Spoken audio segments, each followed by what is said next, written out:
I don't. I know.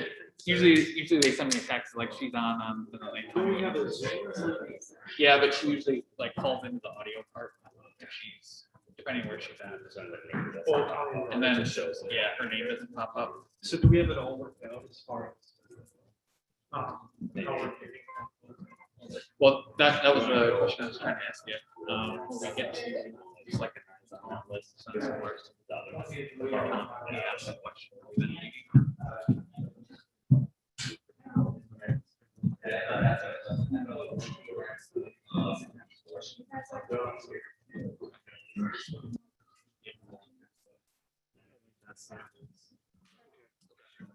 How we'll handle that then.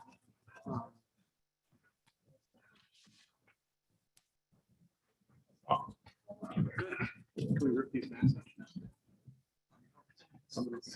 That's right at 10:30. Yeah. 30 is symbolic. Yeah, that's right. I was talking to my chief of staff when he called me about it. I'm like, "That's good. I can say once we work at 30.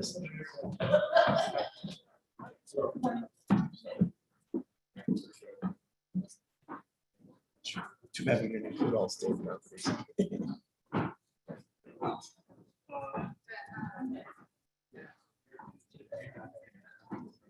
Nothing changes in my life.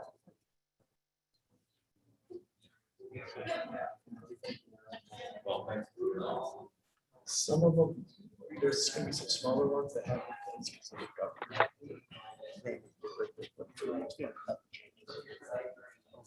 I think so. So there might. Okay.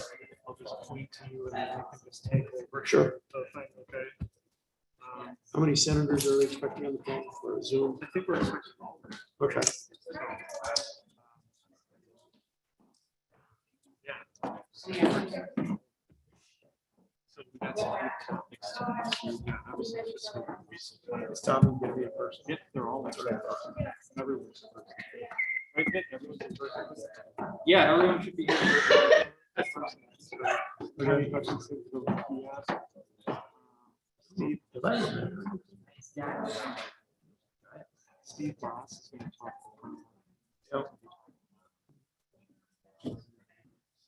Okay. Okay. So good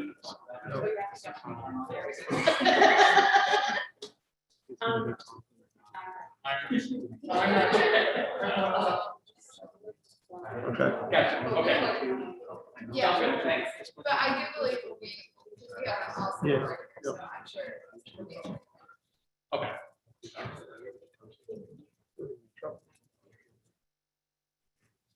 But like mine, I only. So anyways, we'll talk.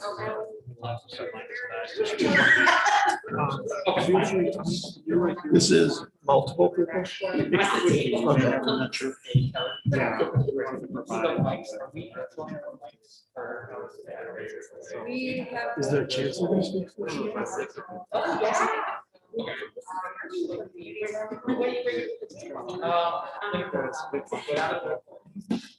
We can switch. Yeah. Let's cancel. The cameras are set. So really only center around. I suppose they can spin them. Okay. They got time for them. I'll ask you. Yeah. It just seems weird to have to sit here and look that way, Fine. Okay. So really, you only need to worry about. You being one. What about these two? They probably will. Okay, that's fine. Or very. All right, so I'm gonna move these two.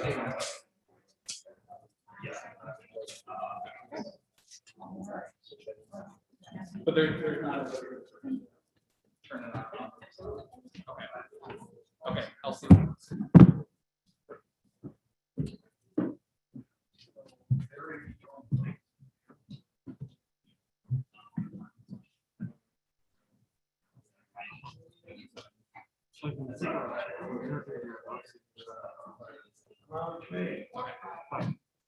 But otherwise.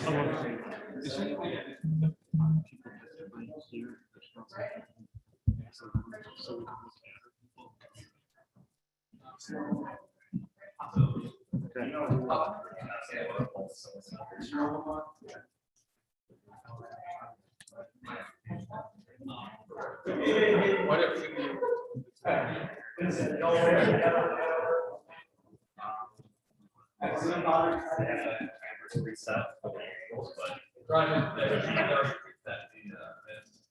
These two cameras are the preset. This one? Yeah. I feel like it's each like areas like preset, Yeah. preset for both of these, but I think Well, I just, you would rather have the speakers up here. just so we can just look at them all day as opposed to, if it's not too much hassle. Think about it. If it's okay, let's do it. Change this to, Where's Chad? where the people are. That's fine. Where's Tom? Needs to be our lunch council. I don't know. But the lot, if we can keep the laptop there, would that be fine? All right, so I'll just see it like that, but otherwise. So it this is should gonna be- be testimony, we're gonna be those two folks. Yeah, potentially, let me just check one second. So the only thing that will impact is laptop here. Okay. Is where you can't use that. Well- The only thing, but I do have, so they could probably sit over there. I think.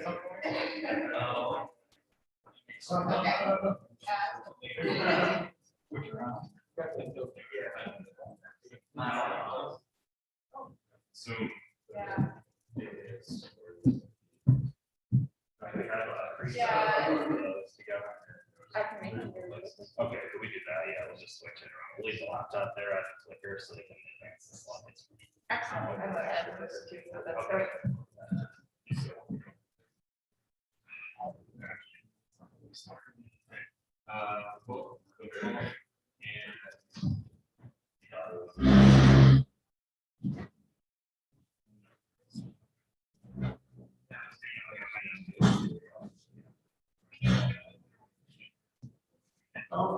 Get that all situated. Yeah, so I.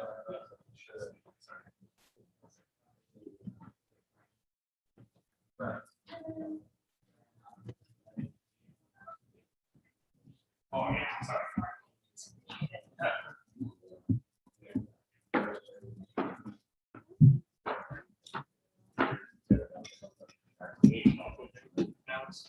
No, I'm actually. Okay, yeah.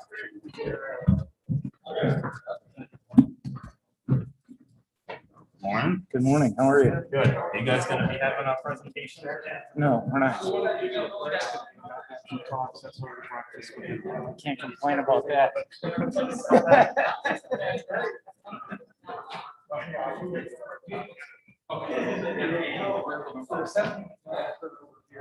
Yeah, that's what right there. So you get to actually, you can start.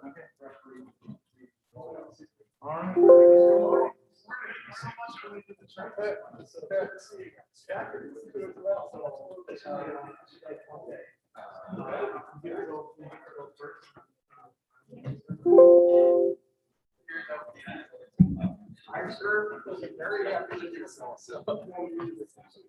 Oh, that's fine.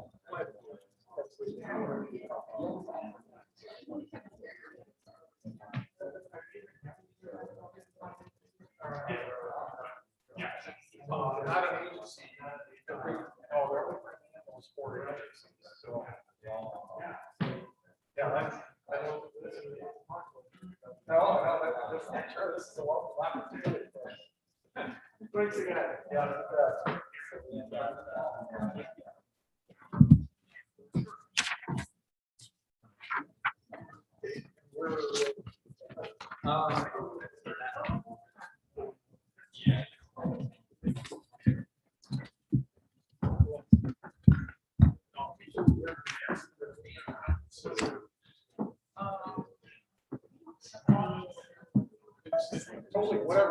No, this is. I think the policy here, If you can't. So you gotta be invited. You gotta be invited. Over that, and then people. why don't you go and spend? Yeah. Whoa. Yeah. Cool.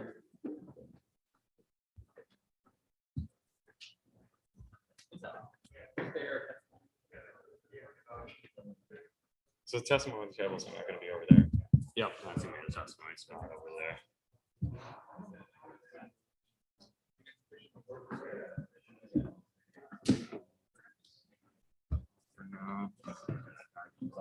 Soft one. Okay. All right, so coming out on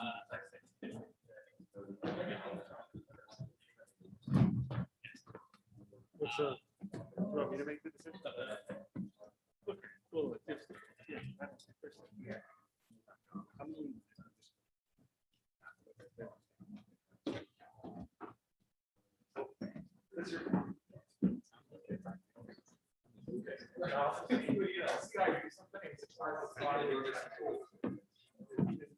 I mean, I totally support that.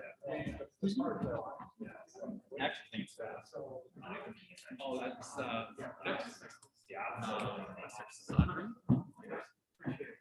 I know Noah. Oh, yeah? Yeah, because he did tax policy.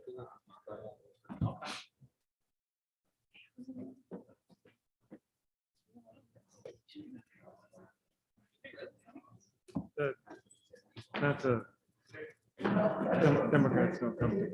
So. That's, has nothing to do with this fine institution. It's, yeah, I have not had one come to a hearing yet, so. Got it. Or maybe outside the Capitol, they don't come. I don't know. Yeah, they do that first now. Was he? Okay. Good, we'll get started here in a second.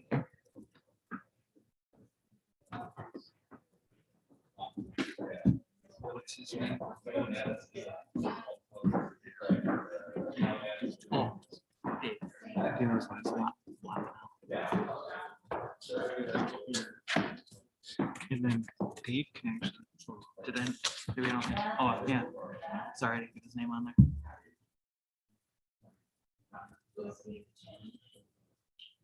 So.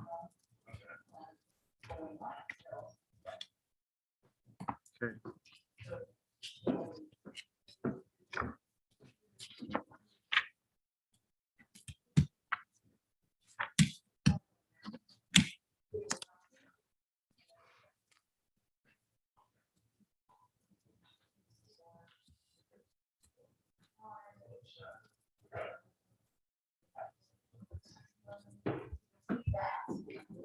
Their policies are so.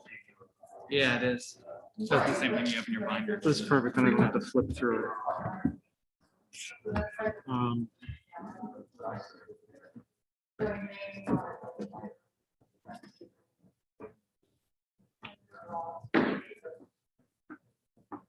this is perfect.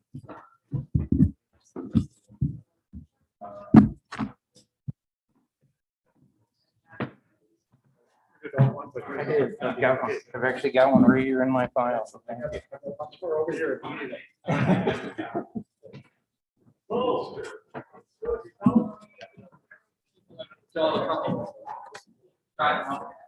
I got one, Dave. I'm always prepared.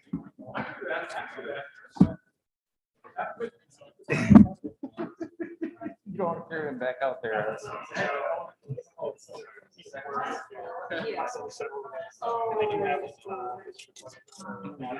So if you wanna. Yeah, I'm gonna have to do that. Planning act, so hearings start about 2:30. Governor, President Thompson will be here, shortly after that. I think it was done. He's probably gonna leave for. I went the wrong way. Okay.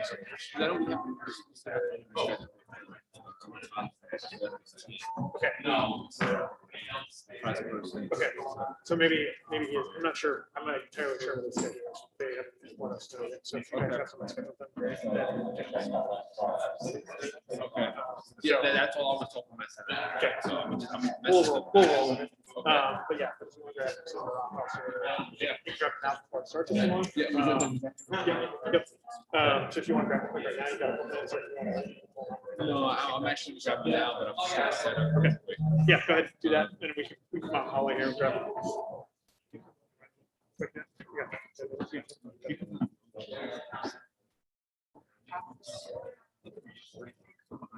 yeah. Yeah, they will. Yes, they will, I think generally, but they also. From over there too, so. Yeah, they set up audio over there. So let's go. So people- Yeah.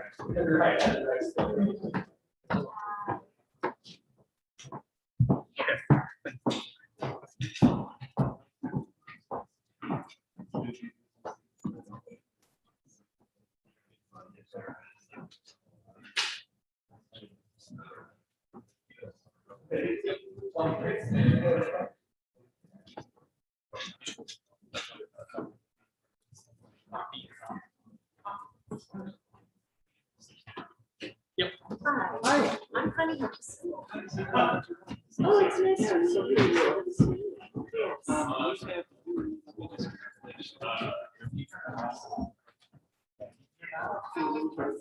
Yeah, here, so we've got this.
Good morning.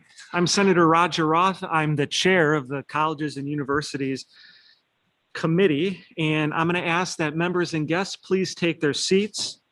I just want to have a reminder to those who are joining us in the room today that per UWGB policy, it is expected that all individuals on any UW Green Bay campus wear a face mask covering when interacting with other people or when physical distancing cannot be maintained.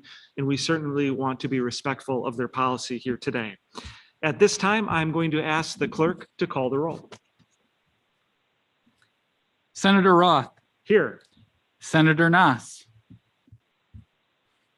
Senator Staffholt, Here.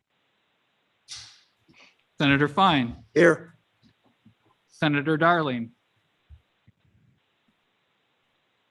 Senator Larson, Here.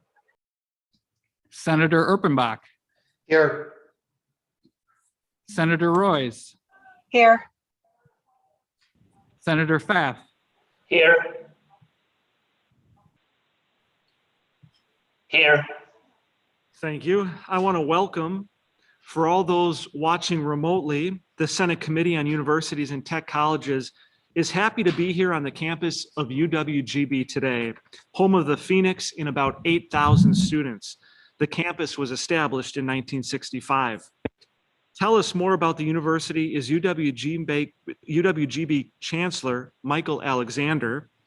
I will welcome you forward now, and I will just read a brief introduction.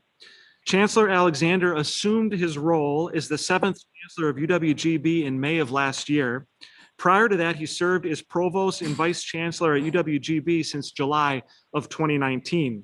Since joining the university, Alexander led the expansion of the university's continuing education and community engagement efforts to build connections to high school students and provide educational services to regional businesses, among other initiatives. Alexander has also served as the director of the School of Music at the University of Northern Colorado and Kennesaw State University in Georgia. He is a New York native, but came to Wisconsin to earn his master's degree at UW-Milwaukee and his doctorate at UW-Madison. Welcome, Chancellor Alexander. Thank you, Senator Roth. Good morning. Good morning to members of the Senate Universities and Technical Colleges Committee. On behalf of our students, faculty, and staff, I want to welcome you to the University of Wisconsin-Green Bay. As Senator Roth mentioned, I am Mike Alexander, and I'm honored to serve this campus, UW system, and the people of Northeastern Wisconsin in my job as Chancellor. I have been Chancellor here since May and truly love the people I work for at this university. We are proud to be a part of UW system and are working as hard as we can to be a positive force for our community, the region, and the state. Since you're on our campus, I'll take a few minutes about how excited we are about things that are happening here. I know I'm also very lucky to have 12 other Chancellor colleagues in the UW system. I know that each of them would be able to talk as proudly as I will about UW Green Bay, about their own campuses. Recently, UW Green Bay has experienced 6 straight years of enrollment growth, and in 2020 had the highest percentage of enrollment gain in the UW system.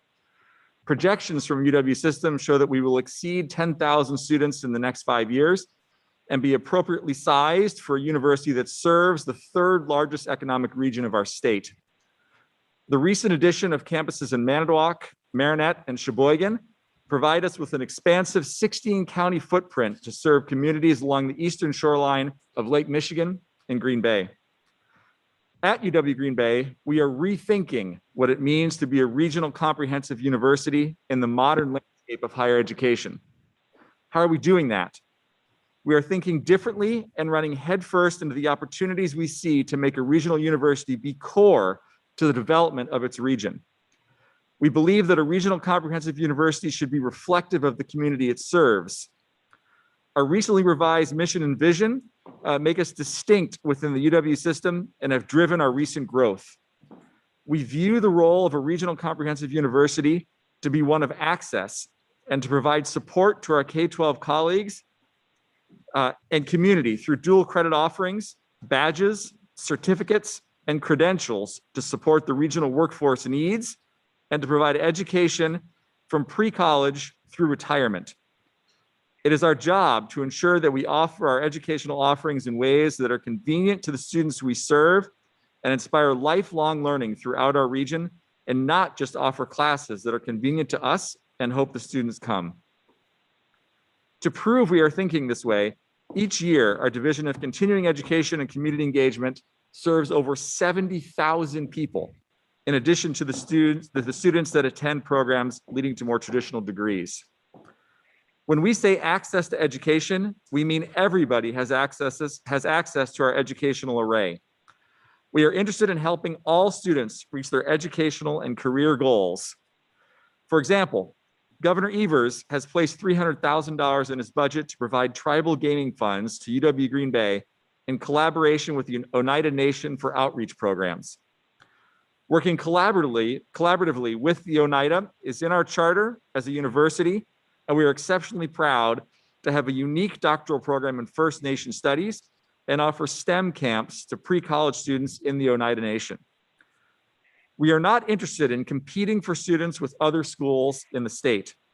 Because we are in the third largest region of the state, we simply need to focus on teaching all students that want or need to stay local for their education to keep growing. We want students that are simply eager to learn and meet the needs of their community. If we are willing to teach all who want to be taught and not place barriers in front of students to access what we offer, we can increase the talent available to our region, shrink equity gaps, build broader income equality, and help drive the economy forward. UW Green Bay works to eliminate every stumbling block and give students what it takes to succeed. This does not mean that we make our courses easy, far from it. What we do is to support students to become the best they can be so they can be successful in their careers and help our community. We measure growth and not the academic profile of the student that enters our institution. We care and measure how they leave. We've been successful. We've seen a shift from an 8% diverse student body in 2009 to an 18% diverse body in 2019. We've been designated Wisconsin's first and only first-generation forward institution by the Center for First-Generation Student Success, showing our commitment to the 34% of our undergraduate and 11% of our graduate student body who are the first in their families to go to college. We're successful because our community demands us to be. Green Bay, again, is the third largest city in the state. Until recently, UW Green Bay was the third smallest school in UW system. Our community came to us and said, you need to change for us to succeed. So we did. We changed our mission. We established a School of Engineering. We began a 4-year nursing program, expanded our education program, built a STEM Innovation Center in collaboration with Brown County, expanded dual option programs for high schools all over the state, and started embedding our students into the greater community through high impact practices. We work hand in hand with our regional technical college colleagues to create a holistic vision of education in our region. However, perhaps one of the biggest changes we've experienced in the UW system in the last year was the addition of President Tommy Thompson as the new president of the UW system. I'm really proud to work for President Thompson and can say that his energy, his passion, the amount he cares for education and for the students that are in the UW system, his vision, and most importantly, his courage have really led, I think, to an incredible energy that is now happening across the university system. President Thompson will present you with an aggressive budget. We fully support it and believe it will allow schools all over the state the flexibility to innovate and collaborate so Wisconsin can remain competitive into the future. Here are some ways that we are already making President Thompson's vision into a reality. We have 6 strategic priorities as a university. The first is student success. Our retention rate continues to increase even through the pandemic.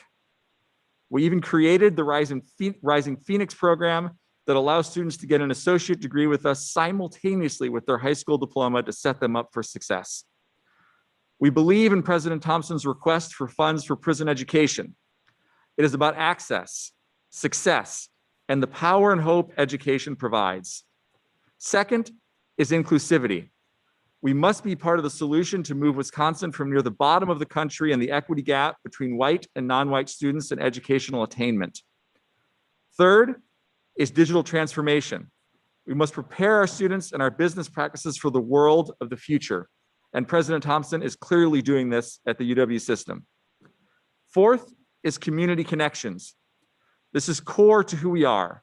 Everything we do, everything starts from the premise of what can make our region stronger so that Northeast Wisconsin can reach its full potential. We commend President Thompson's leadership throughout the pandemic and his philosophy that the UW system should solve problems. Down the hall from us, hundreds of community members will get COVID tests today. Around 3,000 people will be vaccinated at our sites in Manitowoc, Marinette, Sheboygan, and across the street here in Green Bay. Fifth is a commitment to the sustainability of the natural resources of our region. In 1971, UW Green Bay was on the cover of Newsweek as the initial Eco-U. As fresh water will become one of the most important commodities on the planet in the coming years, we are lucky to be in a region that sits on the largest freshwater estuary in the world with the Fox River and Green Bay. The federal government has recognized and granted us the 3rd National Estuarine Research Reserve for the Great Lakes. This again falls in line with President Thompson's vision for the future of freshwater and the UW system's role in it. Finally, we must maintain a resilient, economically sustainable university that is worthy of investment by the state, our students, and philanthropic donors. We are doing that. UW Green Bay is on the right path, and as we succeed, so will the state. It's vital that we get this right, and I believe that you can help us get there. In the 21-23 capital budget proposal, we have a construction project for the Coffin Research Center, which is the big brick building you saw as you came onto campus. The building is over 50 years old and in very bad shape. The outer brick facade of the building is crumbling, the space is completely inefficient, and there are multiple hazards that make the building dangerous. Even worse, the building does not reflect modern education. The replacement building would reduce the footprint of our campus, reduce office space, provide meaningful reasons for students to spend time on our campus, invite more first-generation students to experience college, and allow for more collaborations with the community. Our plan is to continue to double down our access model. Northeast Wisconsin is one of the places in the country that will grow and get younger. We know the best way to stop brain drain is by educating the students we have, building a community with them, and training them to take their love of Wisconsin and keep it in a place where they want to work, live, and play. Thank you once again for coming to visit our campus. I hope you enjoy your time here. I'm very humbled to be able to speak to you today. I believe in our campus and in the UW system and the people of this wonderful state. And thank you for your service and the important work you do for all of us. Happy to take any questions you may have. Chancellor, I appreciate you being here today. And I just want to say on the onset, I had an opportunity here in my new capacity. I've been going around the state, meeting with chancellors, meeting with boards of regents. I've met with many of the members of your Council of Trustees and just trying to get an understanding for how the particular UW regional campuses are working in their respected areas. And I've heard nothing but positive things here in UWGB, just with the collaboration that you have had with the business community in just the region as a whole. So I just want to thank you for being here and for that warm introduction. We don't have any specific questions for you today because we saved all the tough questions for the people that are going to follow in the wake here. But we do appreciate you being here and look forward to continuing the conversation. Thank you very much. So today's hearing is an informational hearing on the UW budget. I just want to mention so just for everyone who is watching online, this hearing obviously are there Wisconsin Eye, and we do have a Senate YouTube channel that it is being aired on. This will be there, as are our past ones. So if you like what you're seeing today, we have prior hearings too, which delve into other issues facing higher education. I encourage you to look at those. As with those other hearings, today there are several hearings in the state capitol, Senate hearings. So you will see senators as we go down and call the list who might not respond. I just want to preference for all who are watching that doesn't mean that they're not with us. They are juggling several different committees that are happening today. Because of the number of individuals we have and the content that we're going to dive into, we're going to offer, just like in our prior hearings, committee members the opportunity to ask questions. But at the discretion of myself, the chair, we might have to put limits on those because we do have important people we've invited and we want to make sure that we can hear from them all today. So with that, we are going to, at this time, invite the Legislative Fiscal Bureau to come and join us here. We have Dave Lopnow, who is a budget analyst with the Legislative Fiscal Bureau, and he is going to provide for us a summary of higher education provisions in the governor's budget that relates to the University of Wisconsin. So I don't mean to rush you, Dave. You can just get settled there and they're going to turn the cameras around and then you are welcome to get started. Thank you for being with us. Yes, thank you very much for the opportunity to appear today.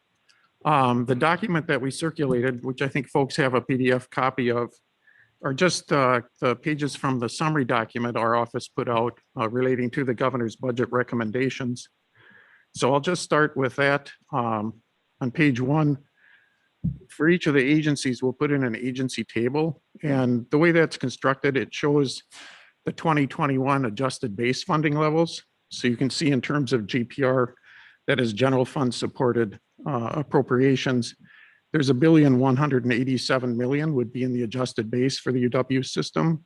And then what we would do is in that table, we'll show each year that's proposed by the governor and then the change to that 2-year change to that base number.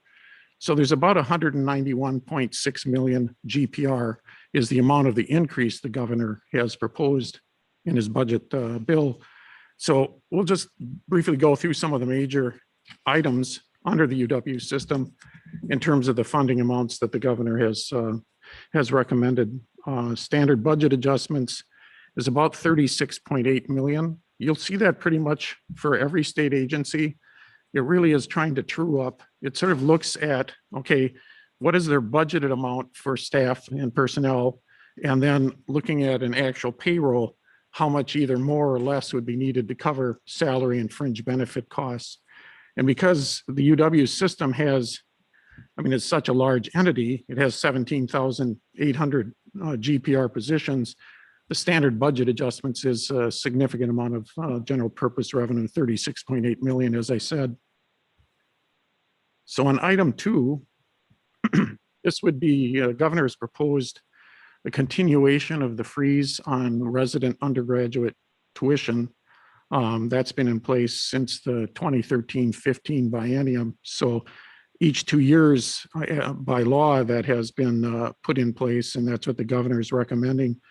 The other significant part of that proposal would be basically to backfill with general purpose revenue the foregone revenue because of that tuition freeze, using the assumption that 2% a year is potentially what could have come in.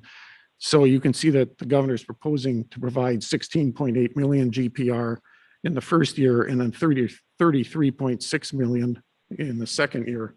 The rule of thumb is about each 1% on resident undergrad would bring in about 8.4 million. So those numbers are, consistent with that. So in a sense, when you look at the whole policy of the tuition freeze, when you look at the combined pooled GPR and tuition revenue, GPR might be around 1.2 billion, total tuition might be about 1.6 billion or so. So when you freeze a component of the tuition, that 840 million, obviously that's a big component of the UW system's pooled revenues that has no growth. And that, I think, as a matter of policy, is what the governor is trying to address with that 50.4 million in total, to sort of say, okay, we're going to still freeze that part of the revenue base in the pooled tuition GPR revenue base, but we're going to backfill or replace that foregone revenue consistent with a 2% annual roll up. So on page 1, item 3, the governor in the first year provides about 20 million annually for UW system operations.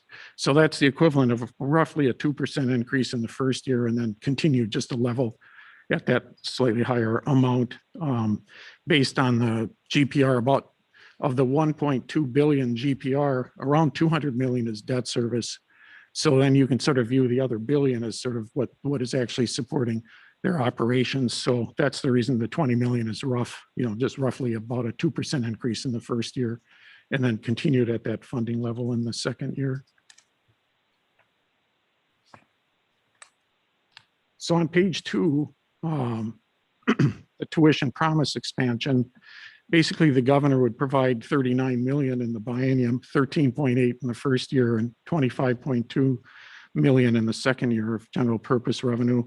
And that would fund, extending sort of what's currently happening at UW-Madison to provide need-based financial aid to folks who have a household adjusted gross income of 60,000 or less. So essentially then, after applying other sort of grants and scholarships, it would zero out the tuition and fees cost to the students. So basically for folks with that meet that income threshold, they would not be in a position of having to pay tuition or fees. So in that sense, it's a need-based financial aid that's targeted to people with lesser amounts of adjusted gross income. And the GPR that's provided, I think, is really to sort of replace, again, the foregone tuition revenue that would be associated with that. Item 5 would be authorizing the Board of Regents to basically borrow for operational purposes. Essentially, that would be, they could request and receive, assuming that there's a lender that was wanting to do that, credit, in other words, basically borrow monies. The credit could not exceed 5 years in term, and essentially would be supported by either revenues from the athletics programs or monies that essentially have been pledged by a third party. I think those are the sort of what would actually support that. And as I understand the policy issue that is trying to be addressed here, it is a situation with the pandemic where sort of across the board, all of the UW's revenue sources have been impacted.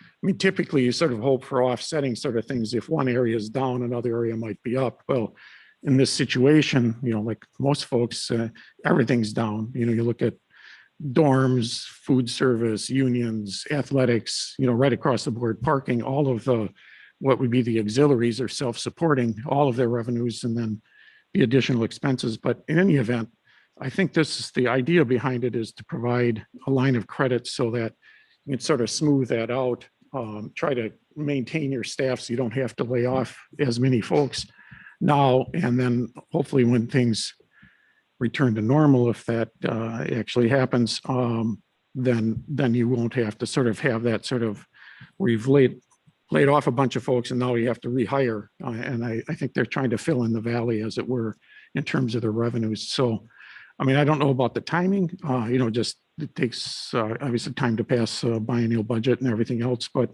in the event, that's a proposal there. On the bottom of page 3, in terms of allowing the Board of Regents to work with the State of Wisconsin Investment Board in terms of investing their cash balances. Currently, there are a very significant amount of program revenue cash balances is part of the State Investment Fund, which is a sort of a mutual fund that the Investment Board runs on behalf of the state. So the general fund has its balances and the seg funds and all have balances in there, as does the UW system. But the State Investment Fund is managed to really maximize liquidity. So it's very short-term, very safe investments. And therefore its rate of return in February is about 0.08%. So that's obviously, and that's just a reflection of market interest rates that are so exceptionally low. So I think under this proposal, the regents are, I think, requesting the authority, or at least the governor has included this proposal, that the regents would be able to have SWIB establish investment goals that perhaps would be a little longer term, maybe accept a little bit more risk to try to increase the rate of return on the cash balances that the UW system does have. On page 4, item number 7, the Minnesota-Wisconsin Reciprocity Agreement. Currently, that is by law sort of under the purview of the Higher Educational Aids Board. And the way it sort of works out is that as a matter of long-term practice, I'm not sure that there's actually a statutory provision that requires it, but the long-term practice is that the amount of tuition paid by Minnesota students that exceeds the corresponding Wisconsin tuition, that difference is deposited into the general fund as a departmental revenue. So last year, the general fund got around 18.5 million. And under this proposal, the UW system basically then would be responsible for that agreement. And I think the expectation is under current law, under the details of the reciprocity agreement, there is a payment to Minnesota. So beginning in 22-23, that payment would be the responsibility of the UW system, but then they would be able to retain that excess tuition. So I think basically it would sort of take that and put it in their hands, and then it would be up to President Thompson to see what they can negotiate. But one of the implications, I think, would be that additional tuition revenue from Minnesota students would accrue to the benefit of the UW system rather than the general fund. So that at least is a proposal that the governor has made in terms of the whole reciprocity area. On page 5, number 8, there are a number of initiatives that the governor has included in the budget, and this would be one providing $2.5 million in the first year and $7.5 million for student mental and behavioral health support. So a total of 10 million GPR in the biennium. So basically that would be able to really provide additional and improved student health services. So this had, I think, one of several items that were included in the UW Systems agency budget request, and the governor has included in his budget recommendations. On page 6, number 9, the Freshwater Collaborative would be another sort of specific initiative, and the governor is recommending $3 million in the first year and $6 million in the second year. And that would be in a new continuing appropriation. So basically, it would really give the regents resources to fund that sort of a freshwater collaborative, and the regents would be authorized to allocate funding from that appropriation to the various institutions. One thing I might just, in looking at these various items, it's always a key number is what's in the second year, because that sort of builds the base for the next biennium. So you'll see a number of these will be like front loaded or back loaded. The back loading is probably the most desirable from an agency perspective, because that lifts their budget for the next biennium. So that is something that's always useful to sort of look at, okay, what are the splits between the years, and see how that fits together then. So item 10 is debt service reestimate. That is something that Capital Finance and the Department of Administration would have put together. So you'll see that sort of entry across the various state agencies, just depending on what changes have occurred in terms of debt issuance. Number 11 on page 6, nurse educators, that would provide $5 million in the second year, again, for a nurse educators program. The prison baccalaureate degree program, $5 million in the second year. Again, that would give the regents that sort of resource to work with the Department of Corrections to really try to come up with a baccalaureate education program for prisoners. So this would give those sorts of resources to the UW system. On page 7, item 13, this is an item that we've seen, I think, in the past budget. That did not go forward at that time, but in any event, it would provide $500,000 in the first year and $1.5 million in the second year to fund agriculture focused positions at UW-Madison. So it would be extension cooperative county agriculture agents, and the Board of Regents would be required to allocate 20 positions to that. I think there are currently vacant positions available for that. There are a number of other smaller items through the rest of the UW system document. I don't want to sort of belabor that over much. I think that I've hit the high points in terms of the larger items. If you'd like, I can move on and just briefly talk about the building program part of this that in the document. That would be on page 13. What we've done here is we've just put in copies from a document that the Division of Facilities Development put together in the Department of Administration. Basically, it's excerpts from the published book that the DFD put out that summarizes the governor's budget recommendations for the capital budget. So we just put in a table from that document. That would be pages 14 and 15 and 16 in this one. We left the original page numbers on there, so if you want to look at the source document, you can. And it really is just a list of the various UW projects and their project enumeration amounts. So you can see on page 16, it's a total of about 878 million of general fund supported borrowing, around 55 million of program revenue supported bonding, and then around 73 million of gifts. So a total recommendation in terms of projects for the UW system of 1 billion and around 6 million. And obviously President Thompson can speak to that, and Alex Rowe, who is the associate vice president associated with this, she is very knowledgeable on this. So in the event, if you have follow-up questions on the building program, I'm sure the UW system will be very happy and very capable in answering those. On page 17, we just include the summary for the higher educational aids board. Since you have Executive Secretary Hutchison here today, I really don't want to sort of step on her comments. The agency table, you can see the adjusted base in GPR is about 143 million for HEAB. And that's primarily need-based financial aid that general purpose revenue would be used for. And the governor has proposed an increase of around 34 million, but I'm sure she'll discuss the specifics of that. And then the last thing we included in this document would just be it's something from the Department of, we summarize it under the Department of Public Instruction because it involves independent charter schools in the K-12 education system. Under current law, there's an Office of Educational Opportunity in the UW system level, and that can basically cite independent charter schools, under our laws governing K-12. I think there's 2 of them they currently have cited in Madison. The governor is proposing that chartering entity be eliminated. Now, under current law, each of the city of Milwaukee can do those. MATC can, Milwaukee Area Technical College, they have chosen not to. UWM has, those would be the older under prior law.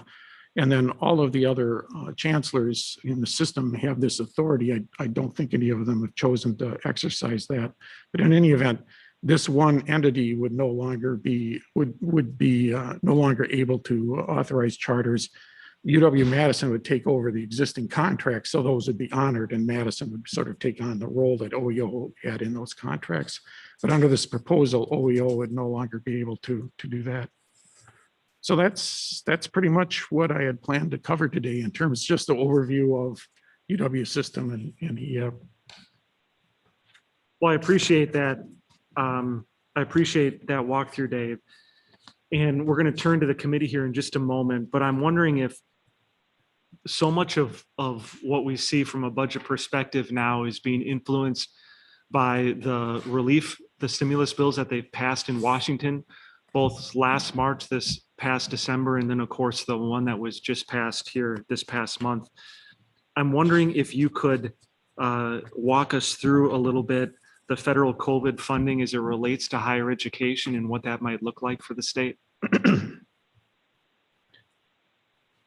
Well, in terms of federal money for the UW system, I think in the initial CARES Act, they received around 47 million.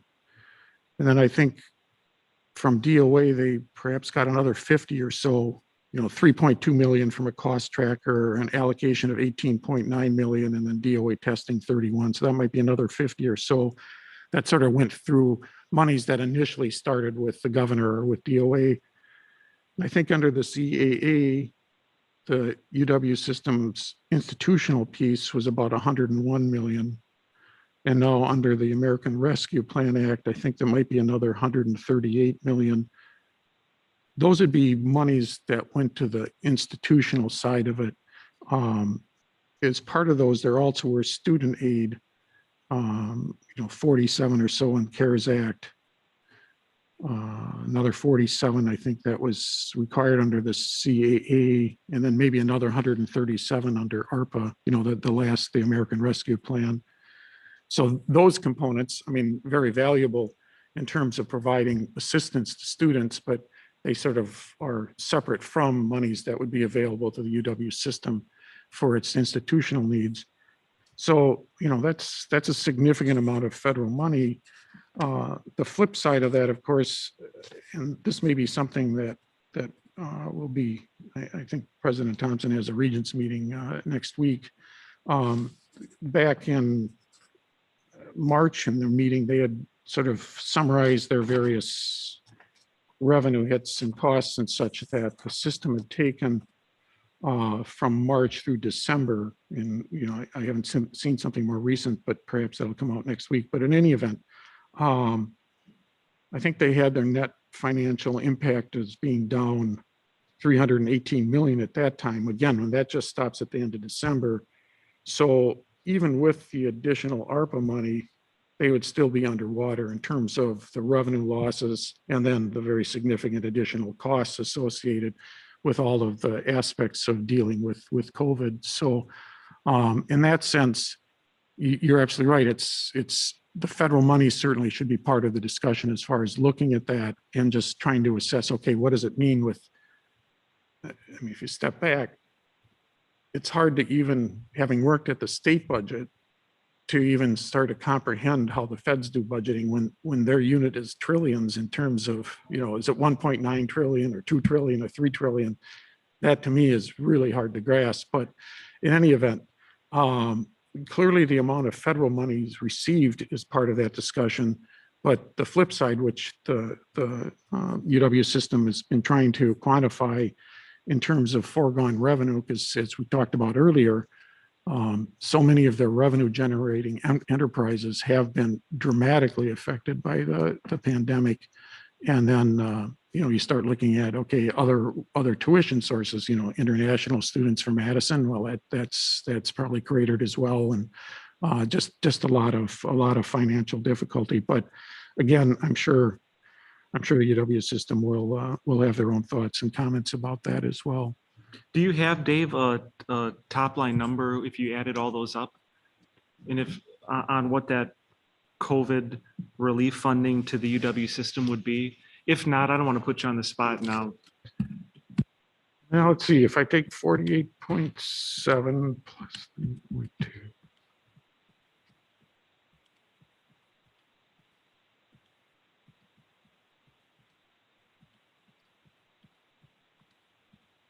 I think around 341 million is sort of again, that it sets aside all of the student aid numbers. So yeah, I think that's in the right range. I'm going to, thank you. I'm going to just withhold further questions for a moment and go to the committee. Senator Larson, are you on the line? Did you have a question?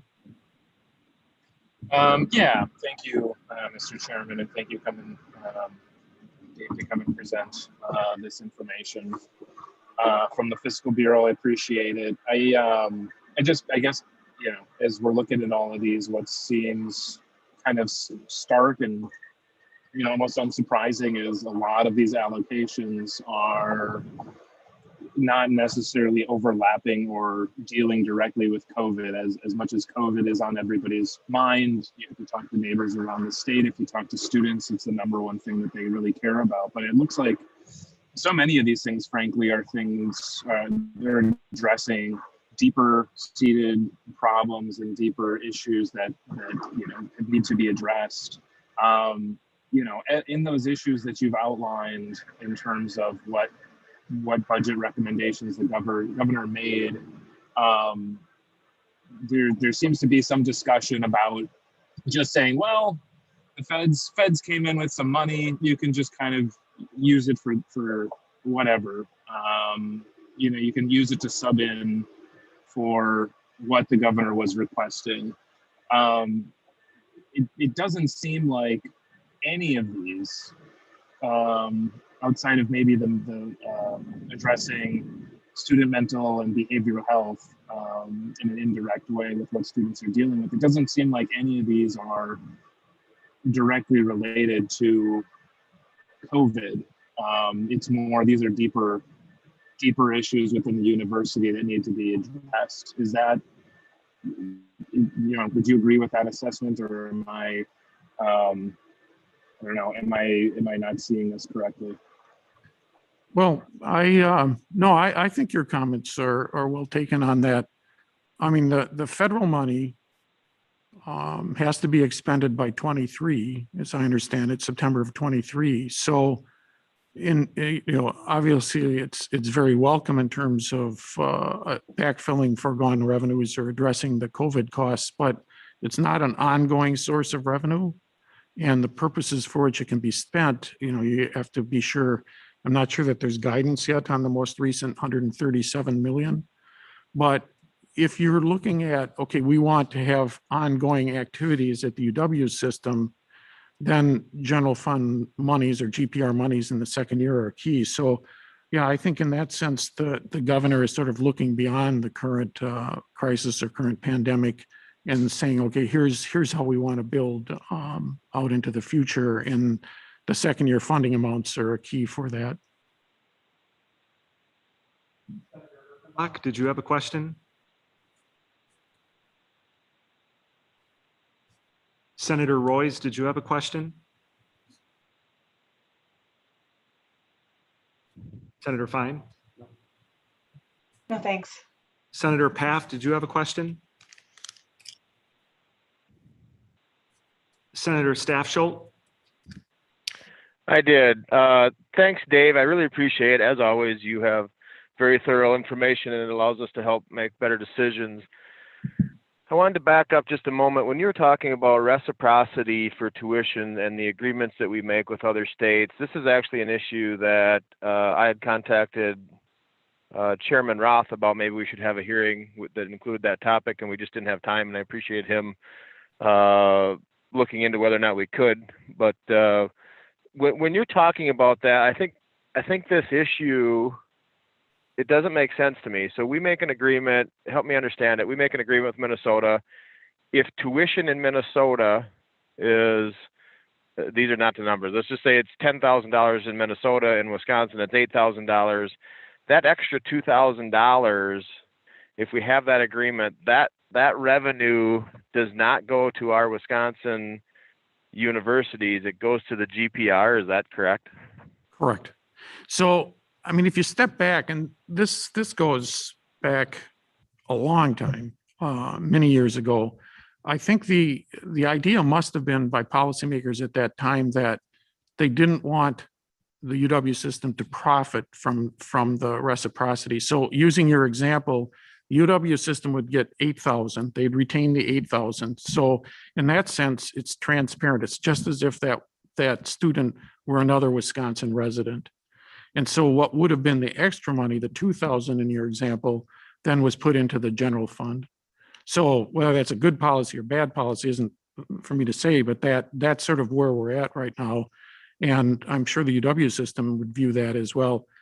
We're providing the service, the student is paying that money, just like any other non-res student. Why wouldn't we retain that? That would be the policy argument for underlying saying, let the UW sort of negotiate the agreement, and they may just continue the current agreement, because I can't imagine Minnesota cares where that excess money goes, whether it goes to the general fund or to the UW system.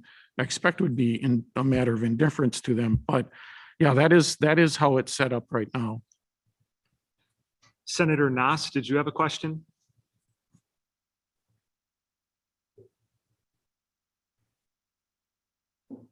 I know he does have a question. I think he's having technical difficulties, so I'm going to move on here. Senator Darling, did you have a question?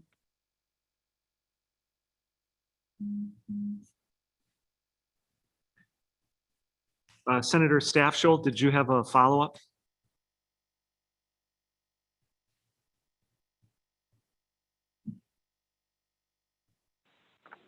Do you have me now, Chair? Roth, Nas here, if you can hear me. Yes, go ahead, Senator Nas. Okay, thank you. Yeah, on page 2, number 5, on the borrowing, my question is how much can be borrowed? What is the line of credit on that? Secondly, does it impact our bond rating? Should something go wrong if there's a default? And the third part of that would be, I realize that the explanation was it deals with the pandemic. The pandemic is going to come and go.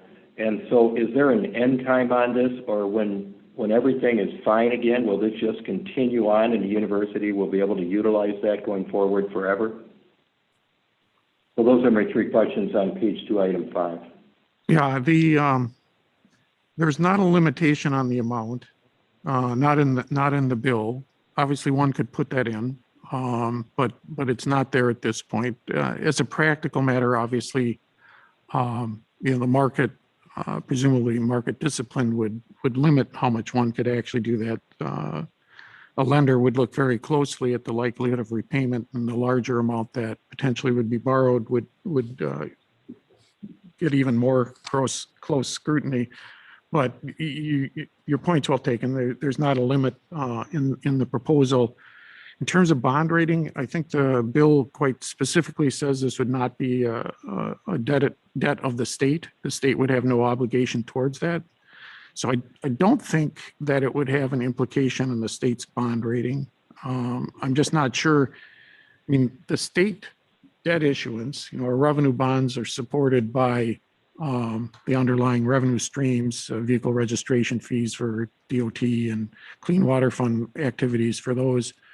And our general obligation bonds are pledged by the full faith and credit of the state. So in that sense, the entire general fund stands behind those. And if they're segregated, supported, or PR supported, those underlying revenues. So I'm just not sure that if the UW system had received a line of credit, I don't see that would implicate the state's bond rating just because the state's not on the hook for that. And your third question is right. In my comments, I sort of emphasized pandemic, but that to an extent, your question really sort of provides that additional background that this is not time limited. It would be an ongoing authorization for the UW system, and they could use it if, for instance, a particular auxiliary were to end in a negative cash position. They may be able to use this sort of credit approach to support their near-term expenditures and have a repayment plan laid out. So that would be ongoing authority. So your question's on point. Okay, and go ahead.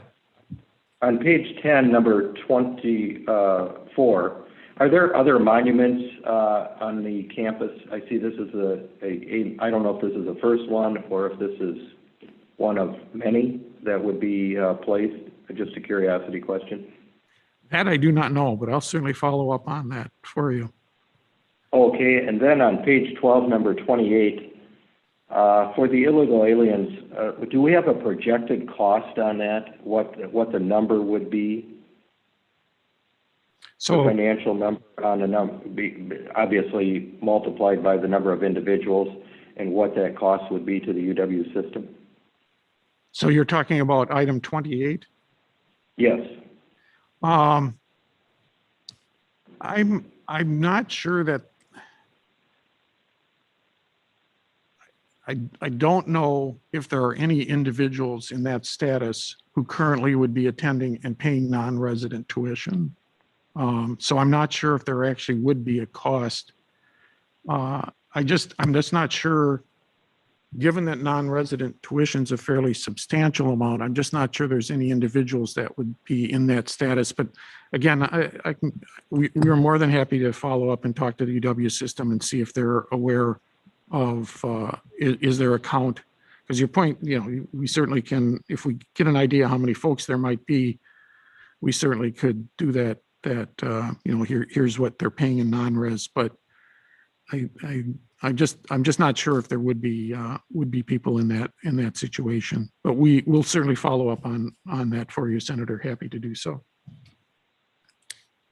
Now I will call on Senator Stafschild. I know he had a follow-up to his question on reciprocity. Mr. Chairman, I'm on too. Dave, Senator Stafschild here. Do you know what the total dollar amount is of the reciprocity for the quote unquote extras that's going into GPR? What's the total dollar amount? So my question is, if we redirected that into the UW system, how big a boost would that be rather than into GPR? In 2021, and I have no idea what it's going to be in the next couple of years, just given everything else that's going on.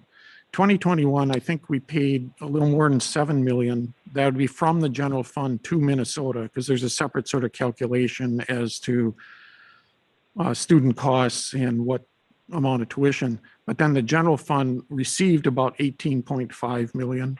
So just doing a backwards looking thing, had that applied this, last year, it would have been 18.5 million that the UW system had received. But that number could move a lot, just given, how everything is sort of in flux. Okay. Thank you. So a significant number almost always though, right? It doesn't fluctuate millions of dollars probably.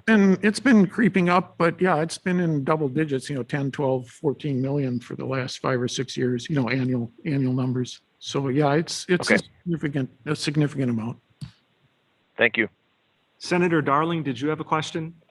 Yes, I do. Can you hear me? Yes, I can. Go ahead. Thank you very much. Well, thank you, Dave, for that really good overview. I have a couple of questions. One would be the federal money. You mentioned the total amount, but we know that the federal money in both or all three categories has some defined desired outcomes and also has some limitations. Could we get can we get a picture of what those might be so that we know what uses the federal government has defined for the use of that money? And two would be the comparing the federal money to the current budget. I think we would be concerned that we don't want overlap, but we want increasing benefit and increasing investment to show desirable outcomes. And then three would be, is there any analysis on the condition of our buildings through the building commission? There are projects that are asked for and projects that could be funded, but do we have any analysis on the condition of our buildings through the university system? Those would be the questions I'm most interested at this point. Sure. We certainly can get you something on the use of the federal monies. The overlap question, I think, is to a degree a policy discussion that I think will occur in the legislature as the budget moves forward. And then in terms of building status, obviously the DFD document I mentioned does have a brief description of each of the UW system projects, but I'm sure I'm utterly convinced that the UW system can provide that information in terms of their building status. When you read through a number of the academic facilities that are being proposed, a recurring theme is sort of an analysis of the current building and identification of its shortcomings and that a lot of its systems have basically aged out. And then an assessment that if they did a remodeling, it would be, or reconstruction, it might cost 70 or 80% of what a new building would do and still would have sort of the design limitations of a 50-year-old building. So I think that would be sort of an underlying theme for a number of the projects that are in the current building program recommendation that the governor had put forward, was that there are buildings that basically have reached the end of their useful life, and to return them to functionality, it costs so much that given the limitations of that building to start with, you're just better off building new. I think that's sort of where they ended up. And that's part of the reason that GPR supported bonding that is included in the UW system this time is proposed or recommended at such a large number, because there are a goodly number of academic facilities, and those, as a matter of policy, are funded with general fund supported borrowing. Thank you. Well, thank you, Dave. I appreciate your time with the committee. And as all of our committee members know, with any further questions that they have, all they have to do is reach out, and I know you'd be happy to provide them with an answer.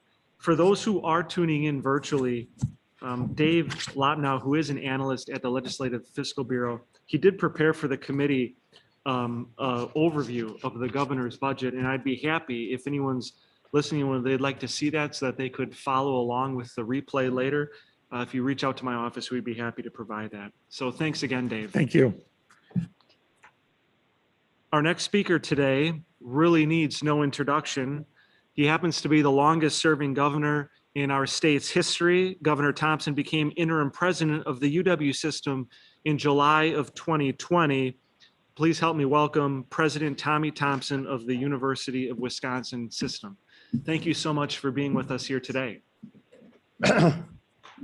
Thank you, Senator Roth, Senator Fine, and also very pleased to see Senator Wimberger here and Senator Ondrej, and to the senators who are on television from their offices or homes or wherever. Appreciate very much that you're all invited me to here. I also am very happy that Jason Vick, committee chair, is here, committee clerk, legislative council, and the Legislative Fiscal Bureau. I'm a little bit rusty. I haven't been in front of a legislative panel in several years. I was on my farm and running my businesses, and all of a sudden somebody called me and asked me to come back into public service. I turned it down a couple of times, but eventually agreed to do it. And I'm happy I did. I'm happy to be here, and I thank you very much. And I'm very happy to have you on this wonderful Green Bay campus. We have one of the outstanding chancellors that we have, Michael Alexander, who's just doing an outstanding job here at Green Bay, growing the campus and developing new programs for our students in our state. And I couldn't be happier with the job he does and continues to do. He's relatively new, but has really done a fantastic job as chancellor. I really appreciate you, Mr. Chairman, taking the committee around and seeing our beautiful campuses. Every one of our campuses are unique, have a tremendous contribution to the state. And I hope that you spend some time on the Green Bay campus, getting a chance to look at it. I've been here several times, and every time I'm here, I'm more impressed by the job that Michael does, the students do, and what it does for the overall Green Bay area, Brown County. I just want to thank you all first for allowing me to speak. I'm going to give you, ladies and gentlemen, sort of a state of the university this morning. And I hope that you will realize that I'm trying to change the university, change the direction, and making it much more problem solving for the state. I would like to reiterate that we're grateful to the people of Wisconsin very much, the taxpayers, for the support of the UW system. We will never forget that this is a public institution, and inherently our mission is to meet the needs of Wisconsinites and to serve the public interest. I am honored and I'm humbled to be entrusted with leading this great university at this time in history. It's an awesome responsibility and one that I take very seriously. Since I took office on July 1st, I made a few bold statements. I believe that next to its people, the UW system is Wisconsin's most valuable asset. And I'm not going to apologize for the university system or for our bold vision. I've said I would be the UW system's biggest advocate, which I will be, and also its toughest evaluator, which I am. That was the case during my service as a legislator, like you're doing today, and as governor, and certainly continues to hold true as UW system president. I didn't take this job to be a placeholder. As people who know me can attest, I like to get things done. I'm changing a lot. And I hope you agree with the changes. Finally, I want to recharge the Wisconsin idea. The notion that the university has the responsibility to serve beyond the borders of our campuses to the borders of our state. And at its core, the UW system has also got to be about helping to solve Wisconsin's problems. Boundaries of the university are the boundaries of the state that we want to take care of. Over the last 9 months, everything we've done at the UW system has been looking through that lens and holding to those basic principles. And everything we have done has been in the interest of our students, our employees, our taxpayers, and our economy. Sometimes in the face of internal criticism. But the record shows we have been right. Biggest advocate in the importance of the UW system. So why do I want to be the UW system's biggest advocate? As I just stated, I firmly believe that the UW system is the state's most valuable asset next to its people. We are the critical talent pipeline for the Wisconsin businesses. Each year, we educate almost 170,000 students and award nearly 37,000 degrees, many in really high-need areas, like nursing. We have a huge shortage I want to talk about later. Engineering, which we have some of the fastest and best engineering schools in the country, one on this campus. And last night I had a prospective new large business come in, and we spent all afternoon with the engineering department at University of Wisconsin-Madison. They were blown away.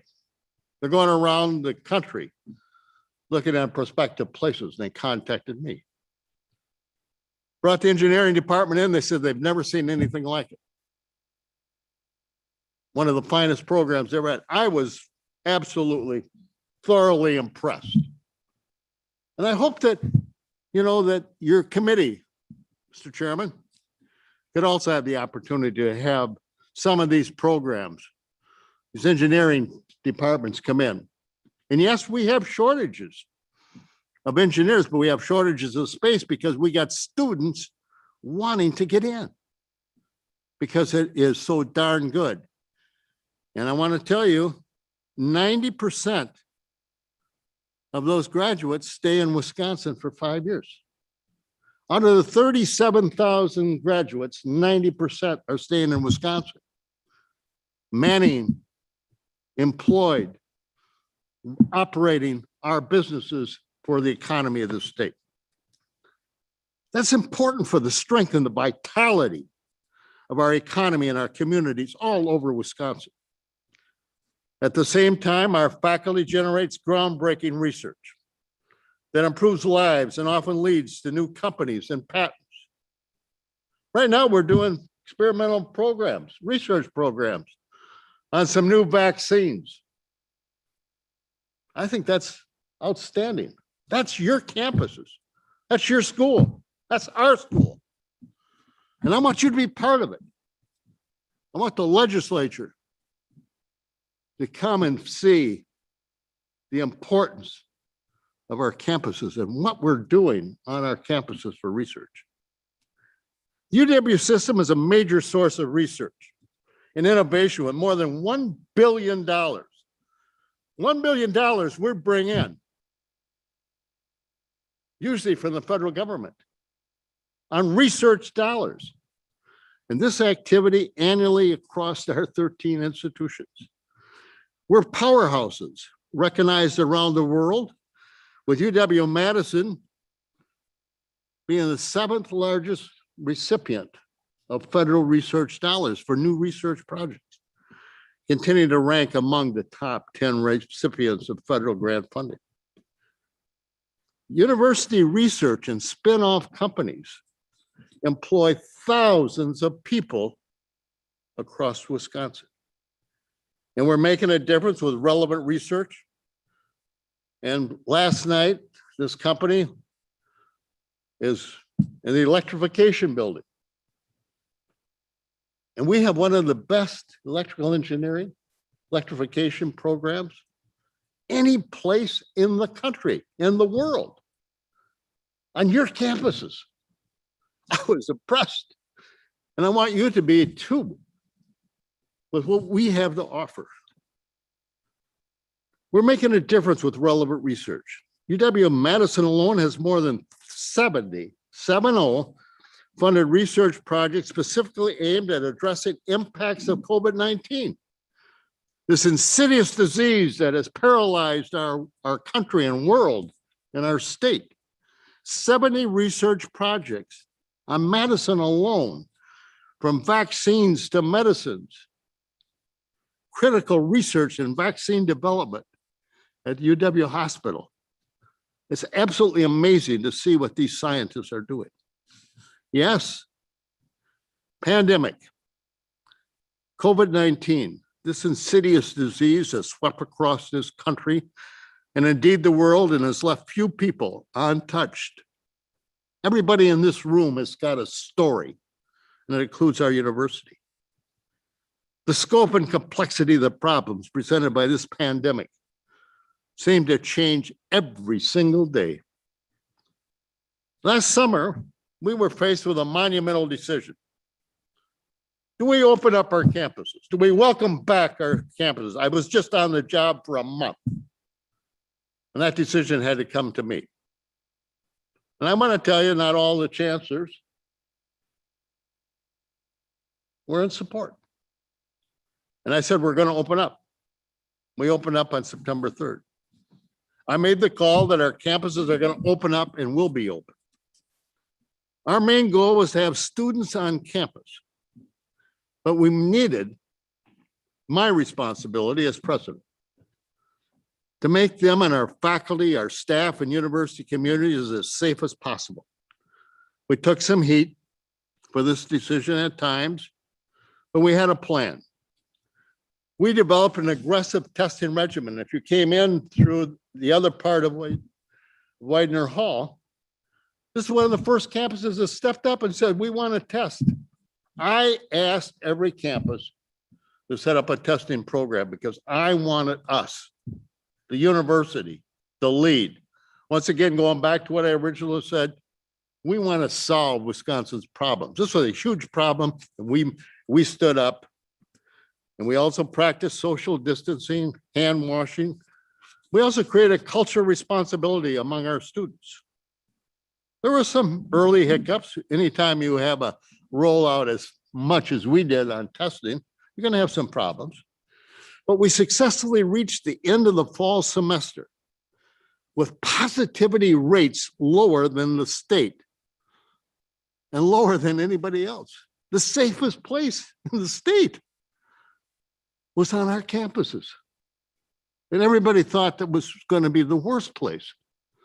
We were the safest and healthiest. Our spring semester has been even better. The positivity rate this morning, I have a big war room or operational room on the 19th floor of Van Nuys, where you'd love to come and show you. I think Senator Roth was there. When we have every morning, we have a meeting, and we have every campus, and every campus reports in before that and tells us how many people are sick and what the positive rate is. Today, we're below 0.5%. Less than 0.5%. And if you remember back in December, the state was at 36%. That just shows you the tremendous progress we've made in testing. We've ramped up our already aggressive testing regimen to administer even more tests and more frequently.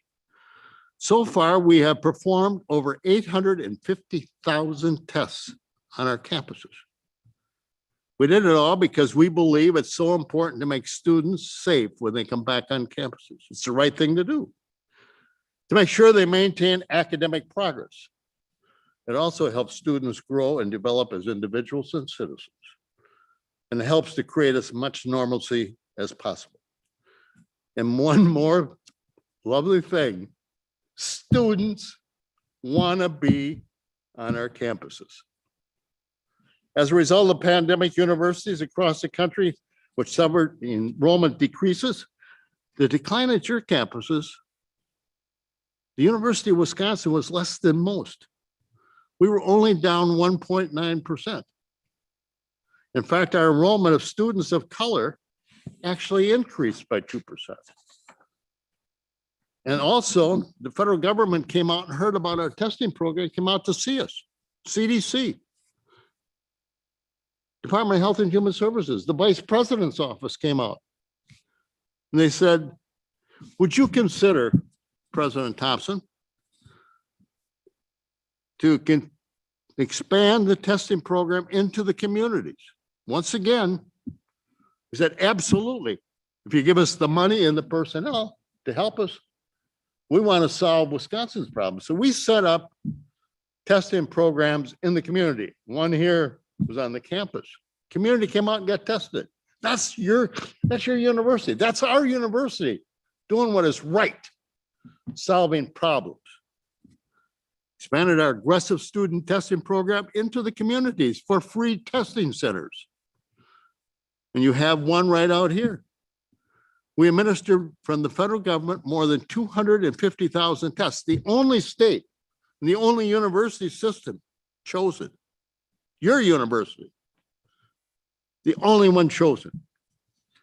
And they gave us over $35 million we spent from the federal government to set up that community testing. Now our universities, when we saw that, I asked my chancellors, we have weekly meetings, I called my chancellor, I said, we did what was right in testing. I want to set up vaccination center points on all of our campuses. Every single chancellor enthusiastically said, count me in. And then we decided, because if you remember back then, the nursing homes, adult living centers, and hospitals were having trouble getting enough personnel. The nurses were extremely exhausted. I look back in history, and back in history, I found out in 1918 in the Spanish flu, the hospital and medical system broke down.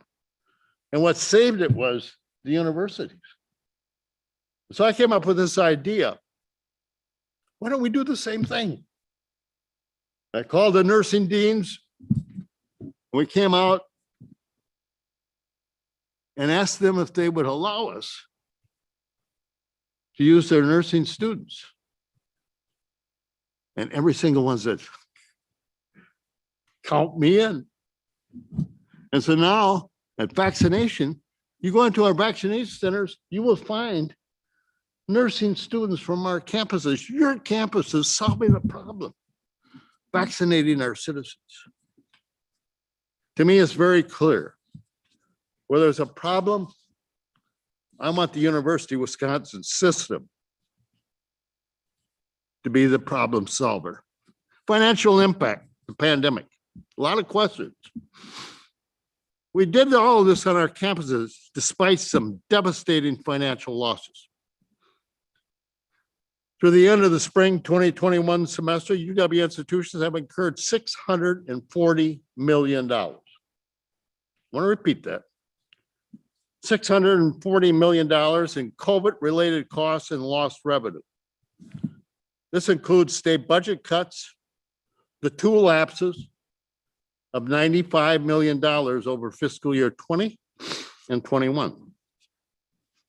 Some of our losses, thanks to the federal government, have been covered by federal funds.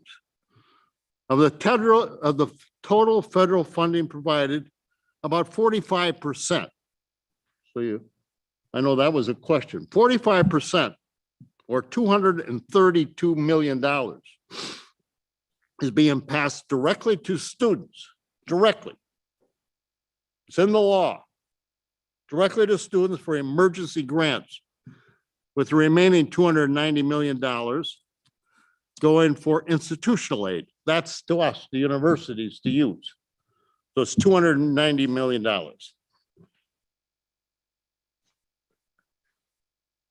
Further, the UW system has several additional sources of federal funding. I want you to have a complete picture. We're not hiding. We're completely transparent. We received $54 million in CARES funding through the state of Wisconsin Department of Administration to support our fall testing and COVID-related costs. We were successful in the testing because we did have help from the federal government and DOA. We also received, as I said, an extra $35 million from the federal government to expand into the community. The surge testing, as I said. And we're expecting nearly $22 million more in funding through DOA to support our spring semester testing. It's very expensive to have people standing there testing, and we've been lucky to have federal dollars in order to help us with that. Official campus by campus allocation, the latest round of federal funding has yet to be released. We do not know exactly how much each campus will get. The financial assistance is vitally important, but we are still left with an estimated, still left after all this, an estimated net loss through the spring semester of almost $170 million. So after the federal dollars to the students and the testing and everything else, we have a net loss of about $170 million. To address this shortfall, we implemented employee furloughs. We also restricted traveling. We also didn't fill some vacancies. And we've also had to institute layoffs. It's been difficult. Anytime you have this, it's difficult, but it's also necessary because I want to run the university like I ran the state in a safe, efficient, conservative way. For to continue to protect the quality education experience we deliver. And in today's economy, employers are calling for the knowledge, the skills, and the experience provided by higher education. The pandemic has not changed that in the future as in the past. The UW system is a major economic engine for Wisconsin, and we're going to play a significant role in helping the state rebound from COVID to be stronger than ever. Our budget requests, which you're asked questions about. Because of the critical and the unique role we play, we have submitted a budget request for the next 2 years that would help all Wisconsinites. And I want to talk about some of those items because I'd like to have all of you, all you legislators that are listening, be part of it. As I stated earlier, I make no apologies for our ambitious request. UW system is more than a $6 billion operation. And we're a $24 billion annual impact, $24 billion annual impact on the Wisconsin economy. The university provides approximately a 23-to-1 return on investment. I'm a businessman before I took this job. If I could get a 23-to-1 return on my business, I would be happy as heck. A 23-to-1 return is amazing. That's a tremendous return on your investment. Any business person would jump at that. For our operating budget, we are requesting $95.7 million increase over the biennium, not including standard budget adjustments. This budget will support several main initiatives, which I will briefly outline. We recommended the launch of the Wisconsin Tuition Promise. It's going to expand benefits of the UW-Madison's Bucky Promise. It's on the Madison campus.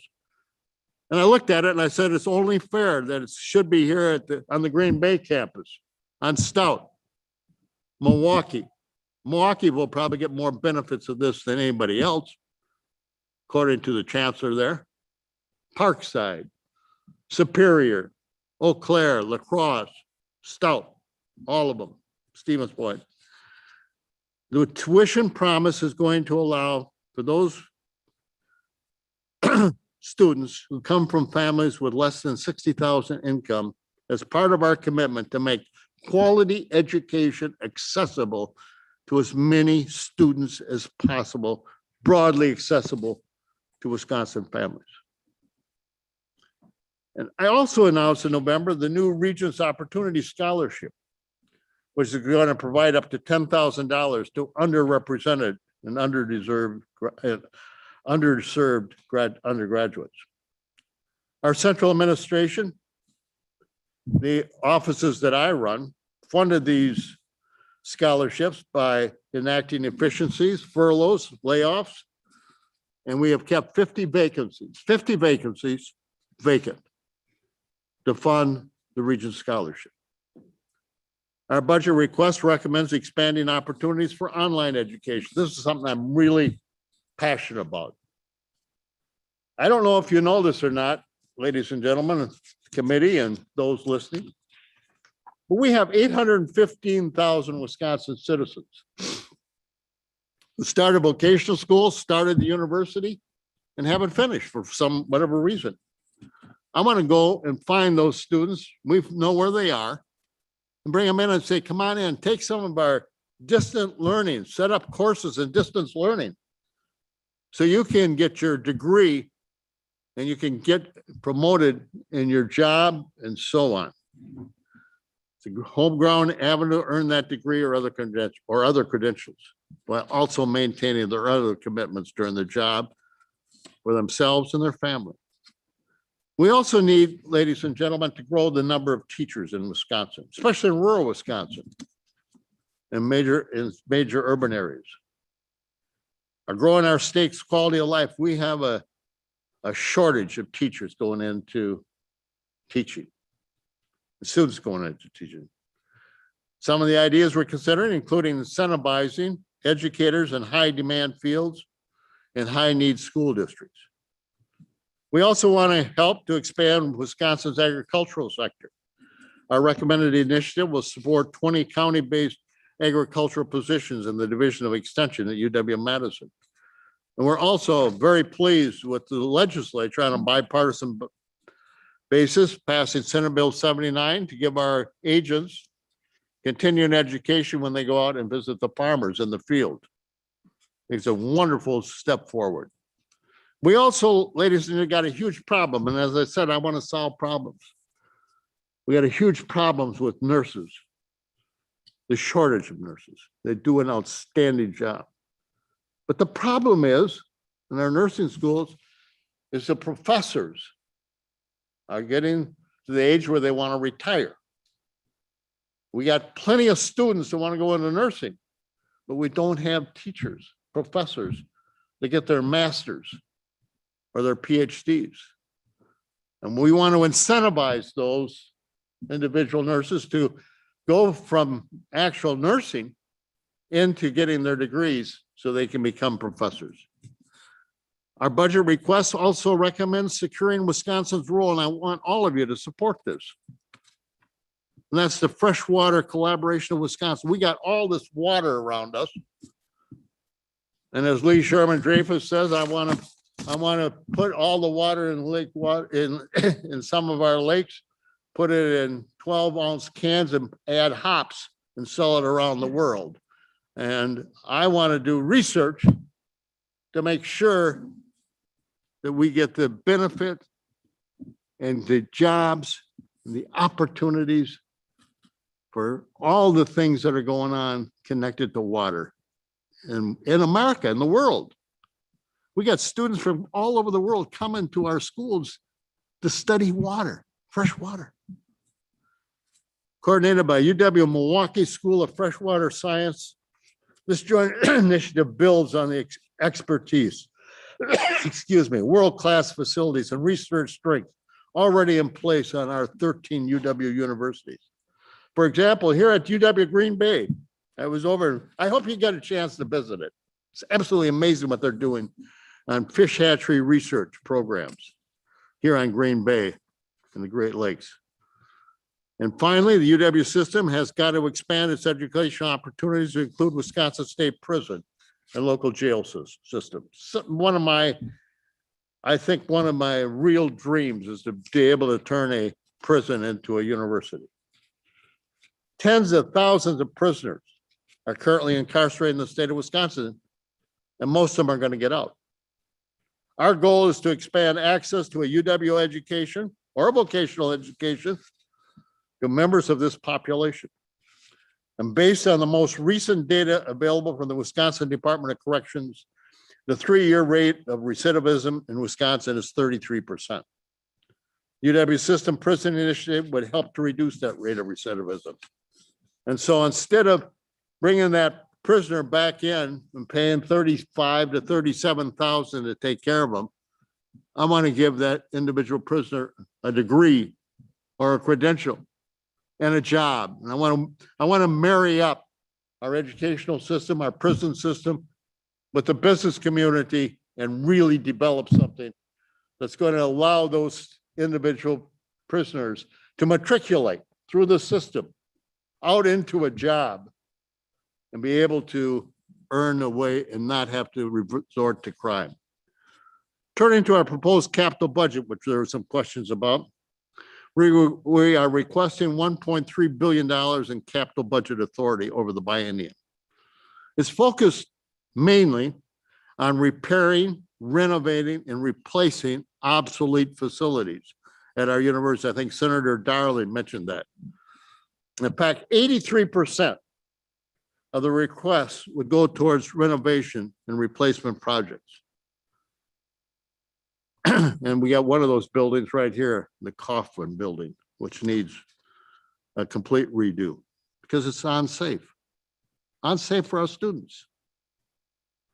To put this in context, it's important to recognize that more than half of the University of Wisconsin system buildings were built in the 1950s and then through the 1970s. And many now require significant repair and renovation work to ensure continued safety, as well as to support continued excellence in teaching, learning, and research on our campuses. To that end, we're also strategically prioritizing. I want you to really hear this because we have been criticized in the past, but most of our demands from our student right now are in the STEM and healthcare fields. Nearly 40% of all degrees awarded, 40% of all of our degrees awarded by the UW system overall are now in STEM and healthcare, the jobs that are needed. Positions are open. And it's vitally important that our facilities reflect this world-class instruction and research that will take place there. Overall, the key initiatives woven into the UW Systems budget request for the 2021-23 biennium reflect our priorities as a university and our vision for what will propel Wisconsin to a robust, rewarding, and resilient future. I mentioned I was the toughest evaluator. As a part of my focus on tough evaluation, I've also embarked on a top-to-bottom review of our operations in the UW system. And I've identified several areas requiring attention. And this is badly needed, ladies and gentlemen.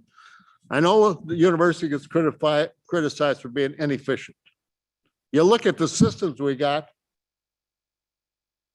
it's the only thing you can come up with is inefficiencies. We need to creatively find ways to diversify our revenue streams. Don't know if you notice or not, we have several different payroll systems. And so I've changed that. July 1st, we have one, just like you at the state. Save money, not always appreciated, but we move forward. The facts are straightforward. State support for the UW has dropped.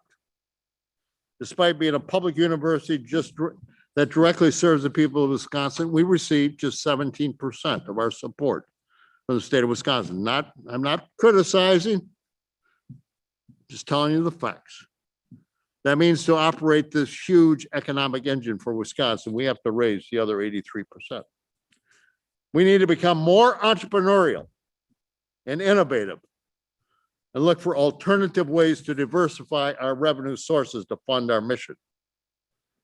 And so in order to do that, we put out an RFP on our campuses to find out what joint ventures we can enter into. Right here on this campus, we have a 9-hole golf course. And it's not profitable. We're going to look at evaluating how do we turn that into a joint venture, make it profitable. I'm just using Green Bay because every campus has got something like this. We got some land on the bay. I'm going to have some experts come in and look at, evaluate what sort of a joint venture can we turn into? Not sell it, but develop it. To earn some cash, some income. And every one of the chancellors buying into that. So we got RFPs out there on the floor right now, asking people to come in and evaluate our beautiful campuses for joint ventures, joint development. And second, we need to modernize our administrative and financial process. It is a mess. To strengthen data availability, to better inform our decision-making, increase efficiency in our financial controls, and ensure information security in our increasingly complex global community. In order for you to evaluate us and for us to deliver on taxpayers' expectations, we need investments. It has been just been hodgepodge, put together, buy here, buy there. One campus buys here, one campus buys there. I'm putting in a uniform purchasing system to be able to buy in bulk.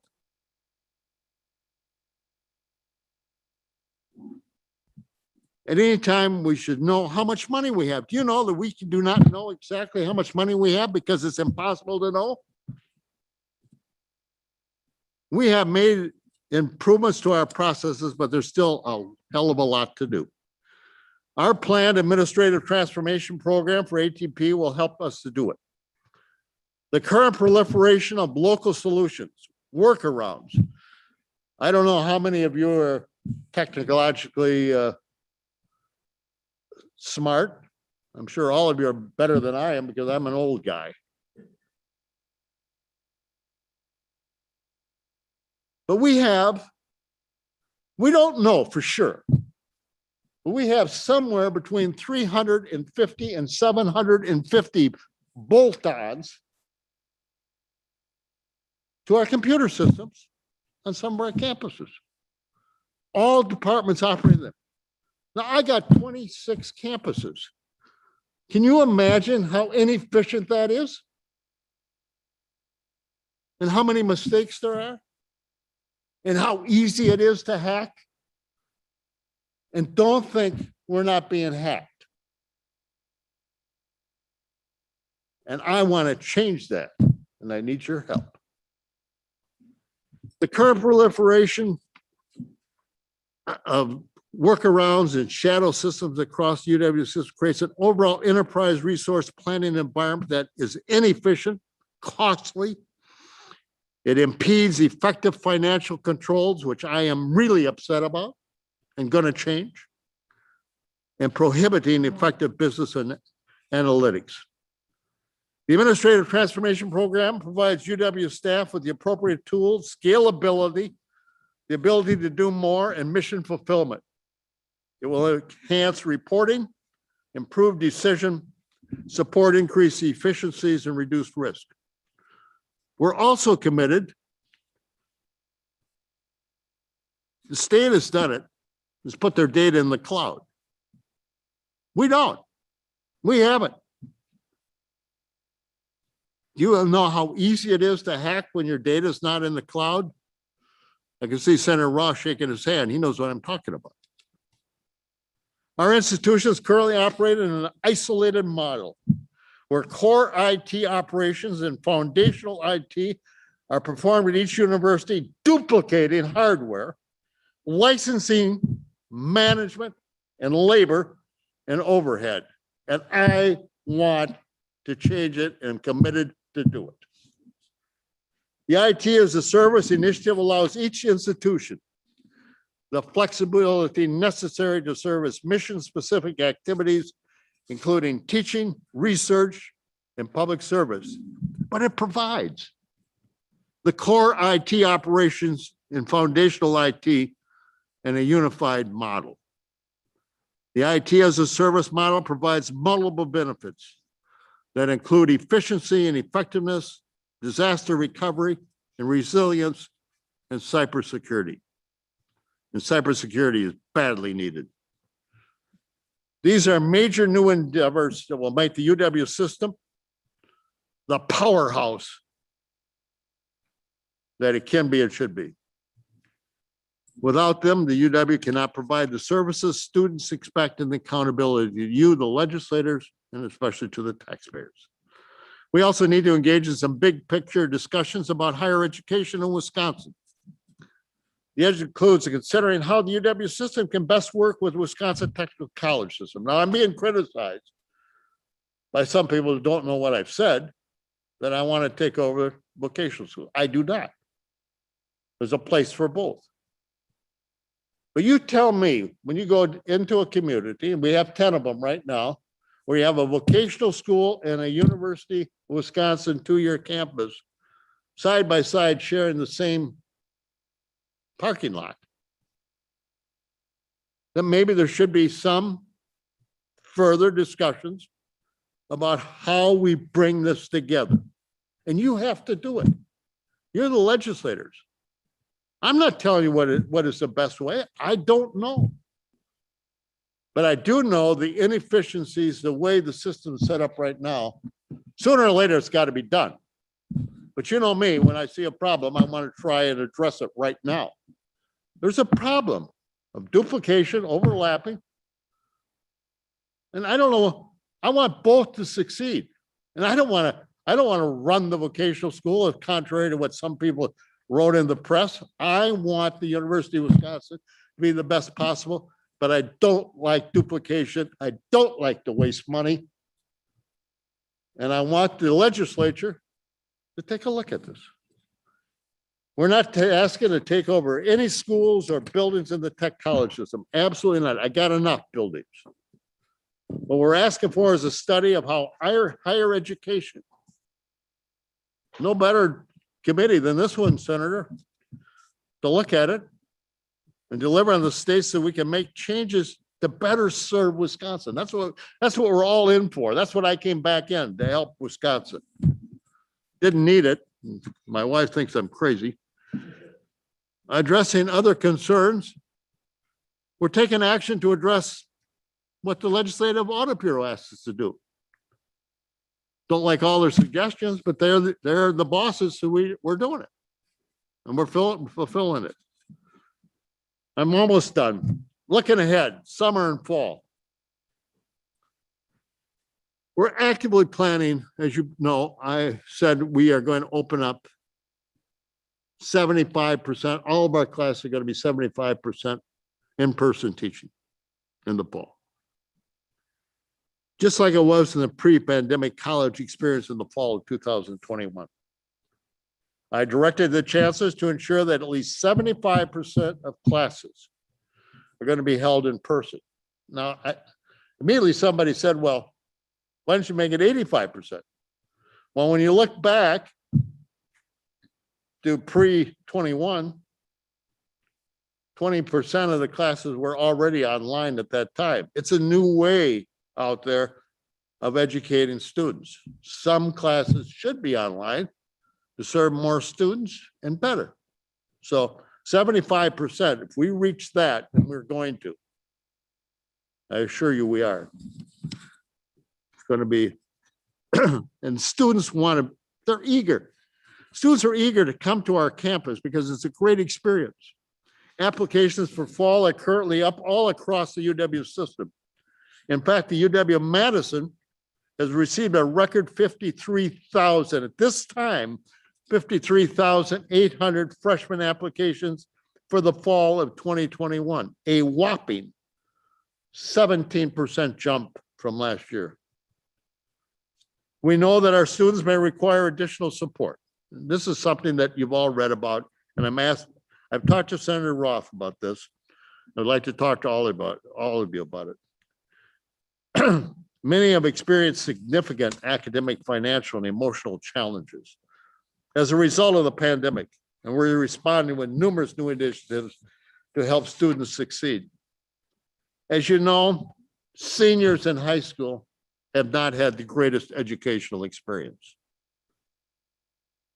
They're under a lot of stress, a lot of depression, a lot of anxiety. Am I ready for college? Can I go? What sort of social skills do I have? I haven't been able to be with my friends all year. One school district, 48% of their students flunked. I'm not going to tell the name. But those students deserve a chance. They deserve a chance.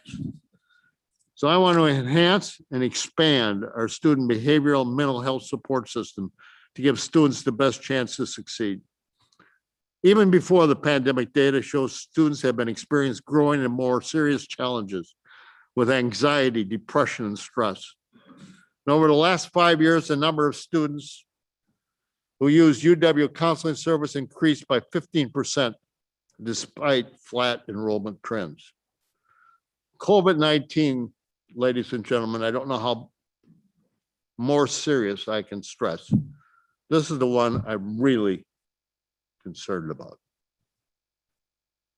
COVID-19 has experienced and has exacerbated emotional distress for many students, adding to the already rising rates of anxiety and depression.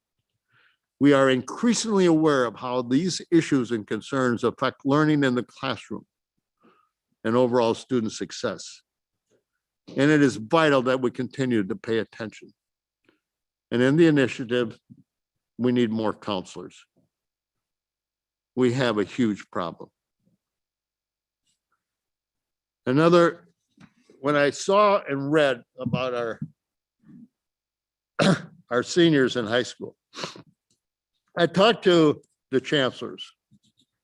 We had a fantastic discussion, and I said, I want to invite high school students, as many as I possibly can, to our campuses this summer for a day, a week, 2 weeks for training. And I want our educational students to come and help with remedial teaching and courses that these students don't feel ready to perform college degrees, college education credits. So the university, out of central administration, we put in $1.3 million to kick it off. And it's really, the campuses are taking, embracing it, and everybody wants to be involved. So as we return to a more traditional semester this fall and beyond, we need to build programs that will help all of our students find success, especially those whose academic progress was slowed by the pandemic.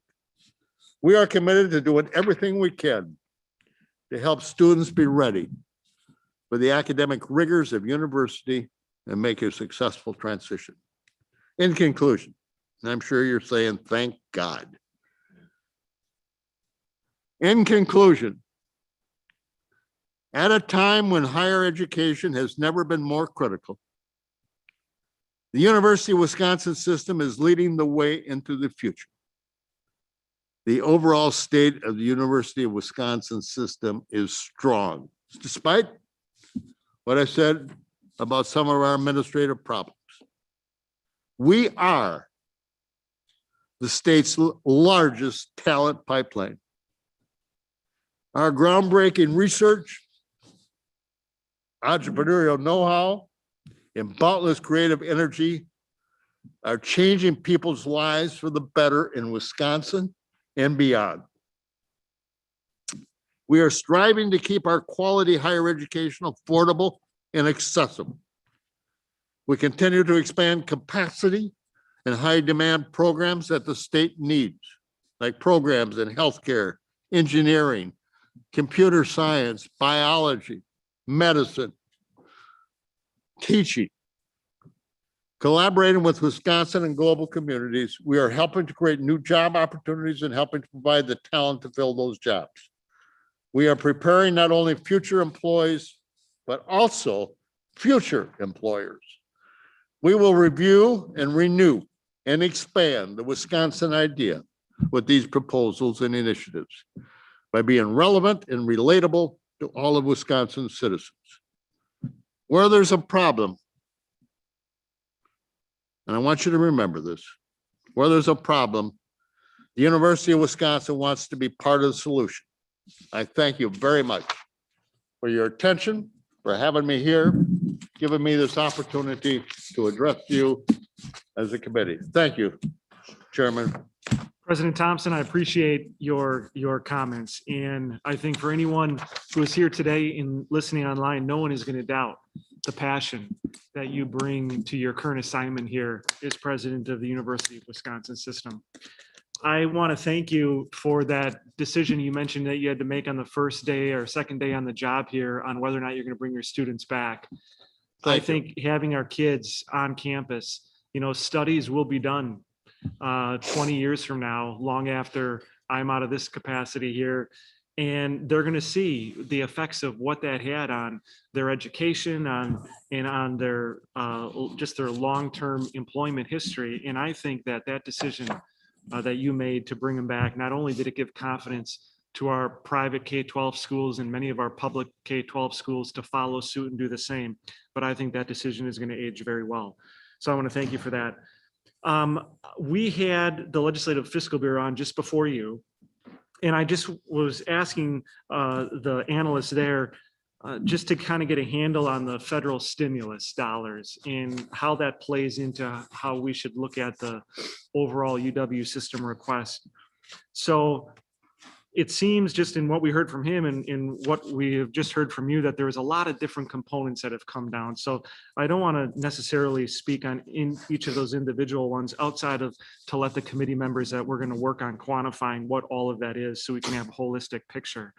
But in a general sense, what I'm gathering from your comments was that through this school year, from the moment COVID struck last year, the end of that year, what we're going through now, that the UW systems had a $640 million loss because of that, that with all of the money you've received at different times from different ways to address that, you were still left with a $170 million loss. Right. And what I'm hearing from you is that you then took it upon yourself, the UW system did, in working with the campuses through furloughs and lapses and in other ways to make up that difference. Is that correct? That is correct, but we also use some of our balances too. And some of your balances. And other balances. So it was a total across the board. And we still, not every campus, but most campuses are still on some sort of a furlough program. We are at central administration and have been since the beginning, and well over a year. So that we're still on furlough, and in central administration, we have kept 50 positions blank. Nobody travels. Travel budget is way down, and purchasing of a lot of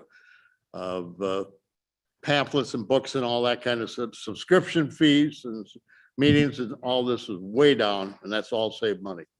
But you're right. So through the money coming from the feds and that still that 107 million loss that you found internally ways to address that, that's taken care of where we've been. Looking forward though, with all of the programs in initiatives that you have going forward, that's where the new money that you've requested. Yes. This isn't for covering COVID related expenses. This is for laying out your priorities moving forward. We have spent a lot of the federal money already, just maintaining operations, filling the hole, doing the testing, everything, setting up, buying personal safety equipment, equipping the classrooms, buying sanitizers, putting up plexiglass, extra help. And all of these things have cost money, and the federal dollars has helped, with all of these things. We can use the federal money for purchasing sanitizers and all that. This is something we wouldn't do normally if we didn't have the pandemic. So a lot of the federal dollars has gone in to use to pay for the expenses of the pandemic and for the students. Now we're going forward. And what I'm looking forward is to programs that are going to help build Wisconsin. Where there's a problem, I want the university, as I've said, to be there.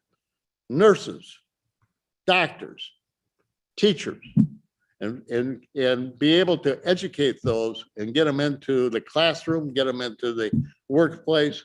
And that's where the university has got to stand up and accept that responsibility. And that's where the new money is going to go into these kind of solutions.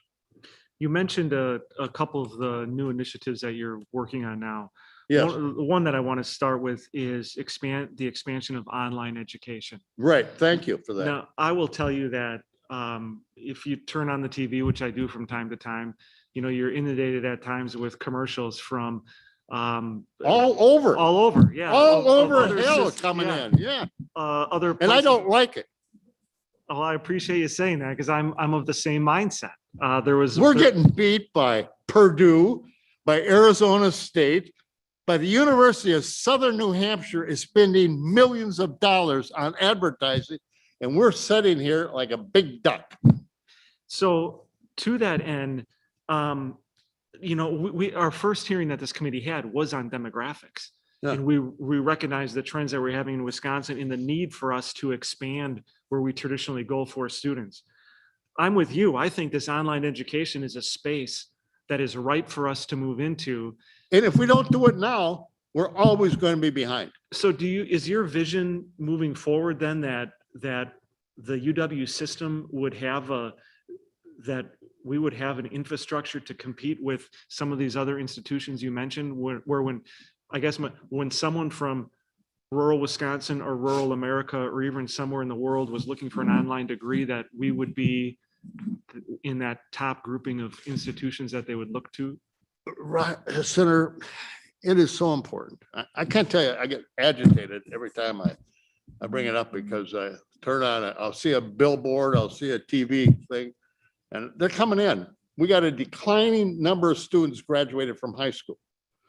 Vocational school wants them, we want them, and who's getting them? Some of them are going out of state.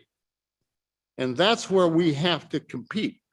And 815,000, I thought when I looked at this thing and saw 815,000, I thought that was the best way, Senator, to get into this space, is to contact those 815,000 residents in Wisconsin, say, come back in, we'll set up a course to help you get your degree. That's what I want to do, but it costs money and we don't have it. And that's where I'm coming to you and asking for help. Well, you've hit it better than anybody else I've discussed this with. Thank you. I look forward to continuing to work on that. I think that is. Oh, it is so badly needed. We are getting beat. And who wants to get beat in Wisconsin by Purdue? You tell me that. Two other things I want to touch on quickly before we turn it over to the committee. You mentioned the prisoner bachelorette degree program. What? You mentioned I don't hear very well. I'm sorry. Yeah, the prisoner bachelorette degree program. Yes, right. Partnering with our correctional institutions. And I think the policymakers here can see the value of that. Are there any kind of educational opportunities, higher educational opportunities that are available to them now that you're aware of? Sure. There are courses. There are courses in our schools, but there hasn't been a set program where you go and you matriculate through the system and be able to get and have the business community. What I want to do is I want to marry up the business community with what do you need, XYZ Corporation? And will you sponsor 5 prisoners and help me educate those 5 prisoners and stay involved with that prisoner goes through the 4 years of college classes or 2 years of vocational classes, gets either credentialed or a degree, and then have that employer commit to hire that individual. So it's a true program from beginning to end. And if we set it up right, we can get businesses are looking for a lot of employees. They can help train and educate those employees for the jobs that they need. And the prisoner can learn how to do it. And the prisoner knows when he walks out the door, have a graduation ceremony at Oregon prison in May, just like you do in college. And the next weekend or the next week, that prisoner has got a job. And if we do it right, we won't see that prisoner back in our prisons and paying $35,000 to keep him there. Instead, he'll be making $35,000, paying taxes, and we'll have more revenue coming into the state. This is a moneymaker if we do it right. I'm not doing it for money. I'm telling you that. I'm doing it because it's the right thing to do, and we can do it together and make this happen. The last thing I want to mention before I turn it over to the committee, last question and comment. You talked about the summer bridge program, about bringing these. I really need help there. So we had the pandemic course. I forget the date last year when the governor shut down in K-12 schools. You know, we didn't know what we were going into. I certainly understand that. So that was done. So the high school seniors lost out on a couple of months, maybe 2.5 months, going into their fall semester at UW schools. Depending where you are in Wisconsin, that was significantly, the seniors now who will be going into the UW schools this coming fall will potentially have had even a longer time absent from formal education. I guess my question is, have you seen anything in the seniors from last year that entered the school and deficiencies in that cause you to know now that you need something to make sure that there are that when they enter this fall that they're on an equal we have field with mental those? health counseling centers on all of our campuses. They are overloaded. We don't have enough counselors to meet the needs. And we're having students come in with depression, anxiety, and loneliness, whatever, and they need help. And yes, it's growing. From last year, we saw it, and we're expecting it to be worse this year because these seniors have been out now for a full year. The seniors, the class, we're only out for a semester. These are out for a full year. And they've been actually out for three semesters, the semester before when they were juniors, plus the full year. And we're going to have a huge problem on our hands. And I want us to start serving those students as soon as we can on our campus. I want them to come and take a look at Green Bay campus and have Mike Alexander have some of his student educators there meeting them and saying, college can be fun. And we want to be here to help you. And that's what we want. And Mike is bought into this big time. Thank you, President Thompson. I'm going to withhold questions here just till we get through the listening. Next, I'm going to go to the vice chair of the committee, Senator Nass. Did you have a question? I'll move to Senator Royce. Did you have a question? No, thank you. Senator Fine? Yeah, I do. I looked through the agency request and then I looked through the governor's budget. There's not a lot of difference in there. And you talked a lot about IT upgrades that need to be done so that we're not have 26 systems or 13 systems, whatever it might be. I don't see anything in this budget to deal with IT upgrades. Is that something you're doing internally? We're trying to do right now. We changed the payroll. We funded that, okay? The second one is payment P2P. It's procurement to payment. Okay. We have a situation, Senator Fine, in which we don't have a uniform system. You want to buy something, we give you a purchase card. We got thousands of purchase cards. throughout. Accountability. And you get a purchase card, you purchase. And I said, boy, this is not right. So if I get a card, I'm an authorized purchaser? Yeah, there are limits. Yeah. There are limits, but you can purchase. Okay. And so what we've done, and starting on April 16th, 2 weeks, we've changed the system. We changed the payment system, which goes July 1st.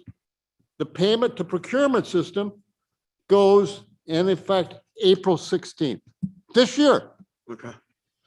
And hopefully we'll be able then to start weaning away the payment cards. There's thousands of them out there. And be able to start purchasing in bulk. So Dan, find the way it is right now, you come in and you say, well, if it's up to a certain amount, you have the authority to purchase it. So, you go buy maybe a couple tablets, just use tablets. I want to be able to go and buy a whole truckload of tablets and disperse it throughout all the universities. And buy it at a better deal. Buy it in bulk, and then have a payment system set up that is approved, taken care of, and you got a list of people that you can buy from, that are people that have gone through the RFP. We're going to save lots of money. Okay. The third thing, which is the most expensive one, there are 4 big initiatives.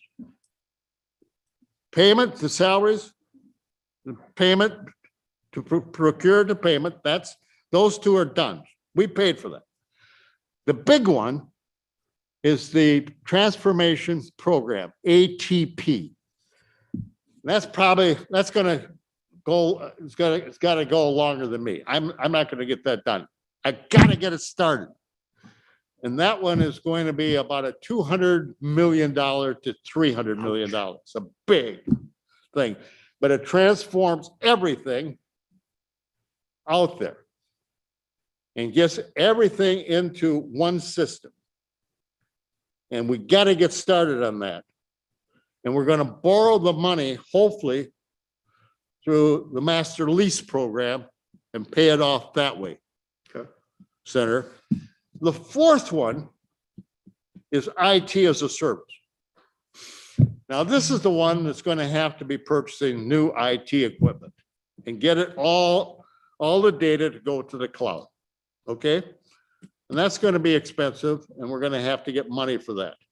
We're started working on all of these projects, but we don't have the money for ATP, but we think if we can borrow that from the state's master loan program, we'll be able to do it. IT as a service is so important because right now we have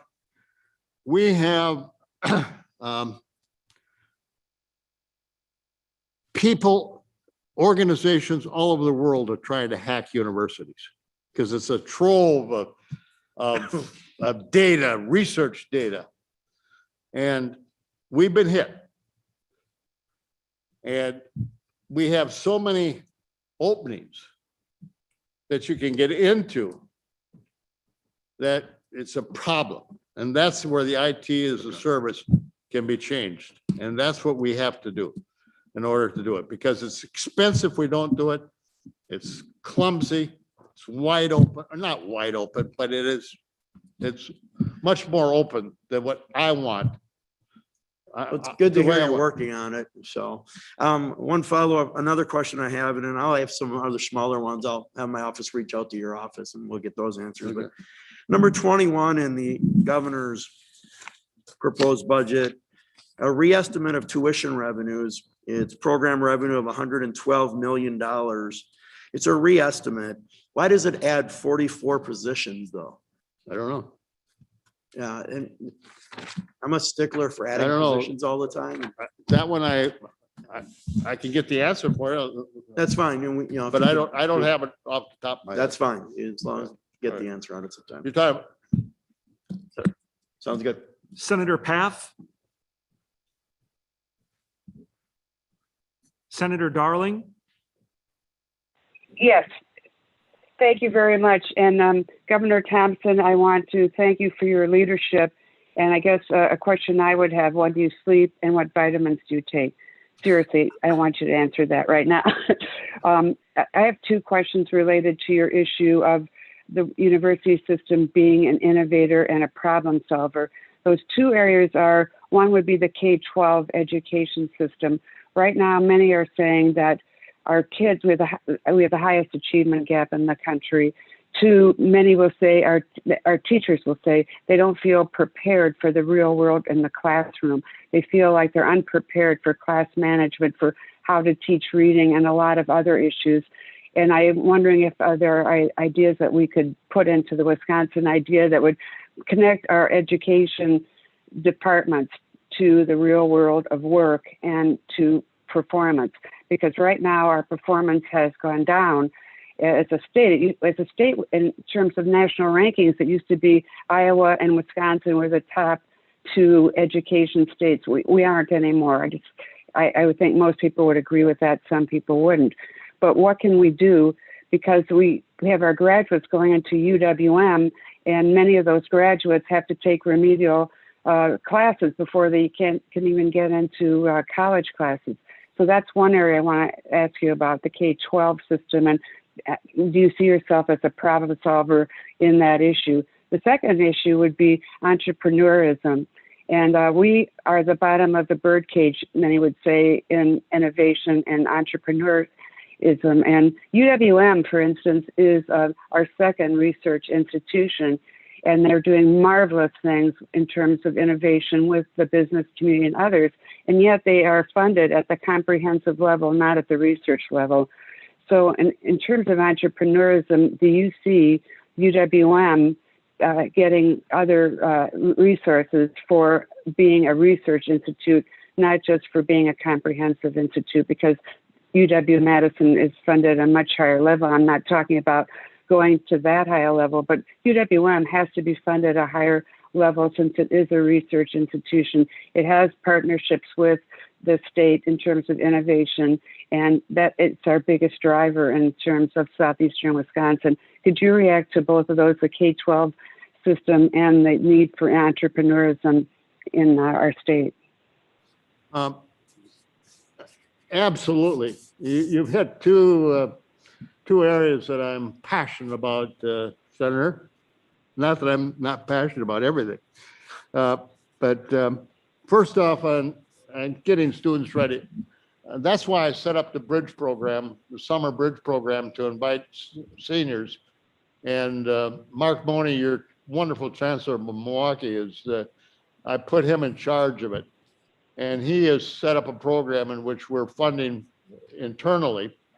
We would like to have some help from the state because we could take care of more students. I want to get those seniors out of the Milwaukee high schools or any high school and come and visit our campuses, et cetera, Alberta, and be able to spend some time. And I want to get our educational students in the schools to come and help them with remedial coursework, so that a student that is lacking in English or in foreign language or in mathematics, physics, whatever the case may be, will sign them to a student teacher and be able to do it internally. And so that's number one. But secondly, in that area, what we really need, Senator Darling, and you probably know this better than anybody, is we need more students going into education. We don't have enough teachers in a lot of areas, and we have a shortage of teachers coming. So we have to find more students that want to take on education and become good teachers, because if you got good teachers, you're going to turn out good students. You know that, everybody knows that. And we have to do that, just like we have to find ways to get more professors into nursing so that we can teach more students to become nurses. In regards to entrepreneurial, I don't know if you heard it, but I put out RFPs on all of our campuses to take a look at our assets within our campuses and be able to find out what joint ventures might come up. those RFPs are on the, out right now. They're being reviewed. And I will be receiving them probably in the month of April. Then we're going to make an evaluation of the assets we have on our campus. We have lots. And then I would like to be able to enter into some joint ventures with some companies and start businesses on our campuses. And you also got to realize that entrepreneurism is alive on our campuses. Our engineering schools are doing a wonderful job. We can't get enough teachers, and we got more students than we have classroom space for computer scientists. And all of these individual students, when they graduate, are going to stay in the state of Wisconsin, or 90% of them will stay in Wisconsin for 5 years. So that's the entrepreneurial growth, graduating students in these STEM areas and let them go into our businesses and be able to start business. Once they get employed, then they look around and say, oh, I'm smart enough to start a business. And that's what we got. I'll tell you, entrepreneurism is alive and well on our campuses and doing well. Could I just ask you about the UWM situation being our second research institution? They're ranked in the top 20 research institutions in the country, and yet they are funded at the level of a comprehensive university. And if we want to step up our innovation with UWM in terms of research, fresh water is a big issue with them. We have to fund them as a research institution, not just a comprehensive campus. What is your goal there in terms of the funding for UWM? If you don't want to talk about it right now, we could talk about it later. It depends, Senator, on you. How much money do I get? I can't change a formula if I don't have any extra money. If I cannot hold universities pretty much stable from what they got the year before, you can't take away from campuses and put into another campuses. So it really is a function of the old problem, and that's money. And I recognize the problem. I know that Milwaukee is definitely is concerned about that. I've talked to the chancellor. I'm fully cognizant of it. And I also know the problem exists also on the Whitewater campus. And so we are looking at it, but it's going to be hard to change if I don't have any extra money. Well, thank you, President Thompson.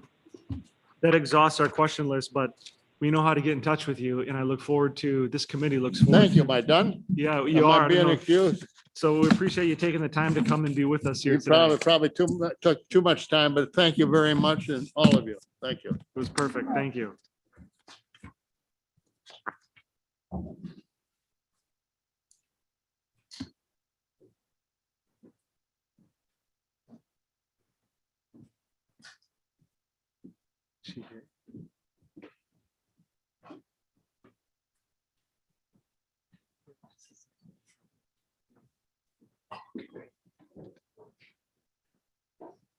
The committee is just going to stand informal here for a few minutes as we get our next speaker lined up.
is now back in session.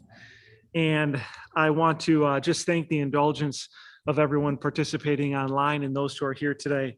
As you can imagine, when President Thompson comes around, he takes a lot of the oxygen in an environment like this, and we just had to stop for a moment here to say goodbye to him and thank him for coming. And now we are reset, and we are happy and excited to have with us today Connie Hutchison, the Executive Secretary for the Higher Education Aids Board. HEAB is the state agency that administers state-funded financial aid programs. The Wisconsin Grant is the primary financial aid program administered by HEAB. And here to talk with us about the Higher Education's Board and some of the changes here in the state budget, we have Connie Hutchison. Welcome. Thank you so much for being here. Hi, thank you so much for having me. I really appreciate it. And I will say that I would have rather spoken before Governor Thompson than after, because first of all, he had so much information and his energy level is so high. But I will say a couple of things that are not in the budget that he mentioned. Excuse me, I've had a chronic cough for 10 years. So don't worry, I don't have COVID. I just need to tell people that. A couple of things that he mentioned. The initiative that he is, in their initiative about mental health of the students that he talked about. I'm very impressed with him and with the staff at all the UW system schools who understand that that is a big issue right now, and that they are paying attention to those needs of the students.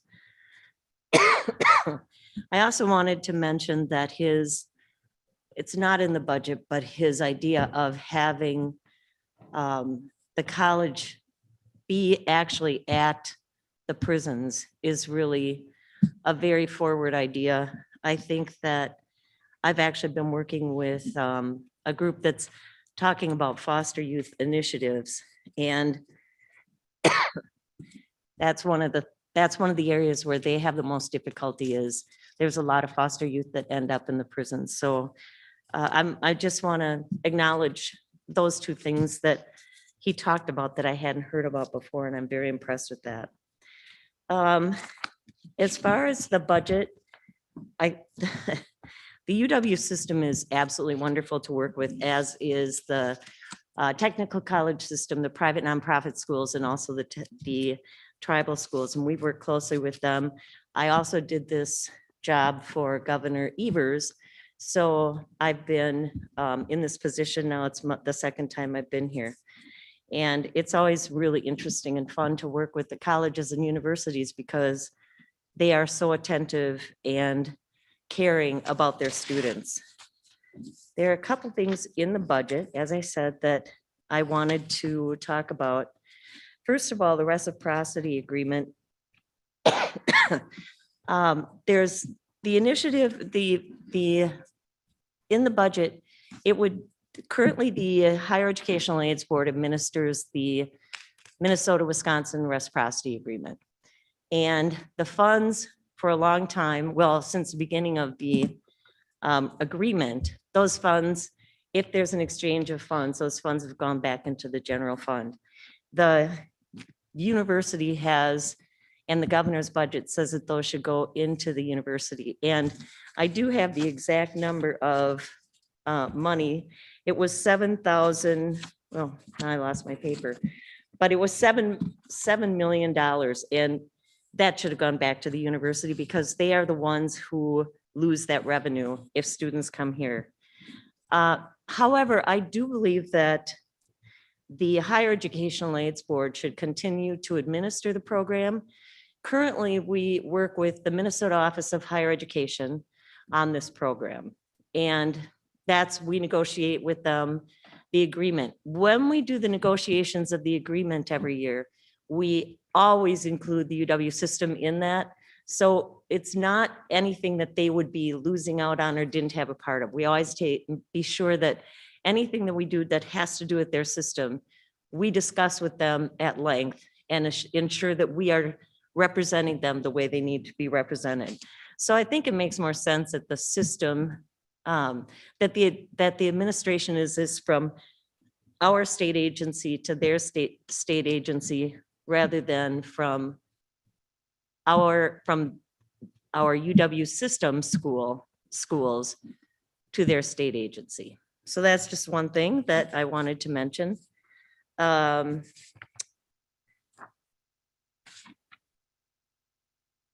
nurse educators program, I don't have any objection to that. I just wanted to say that that's a very impressive program. I talked to Mr. Welch, who was the one who developed that program. He works for the Nurses Association, I believe. And he called to ask what we thought of that. I mean, I think that's something that would be more easily administered by our agency. We currently do nursing student loans, education loans, those kind of things. I think that would be easier for the state if we were to administer that. However, as I said, I do support that initiative. And I did check, we do have two colleges, well, actually St. Norbert's too, but I did check with Medical College of Wisconsin to ensure that if they wanted to be part of that, they could, but they do not have a nursing educator program. They just do nursing, they just train nurses. So that makes more sense. Let's see. Five other schools, institutions. On page 11.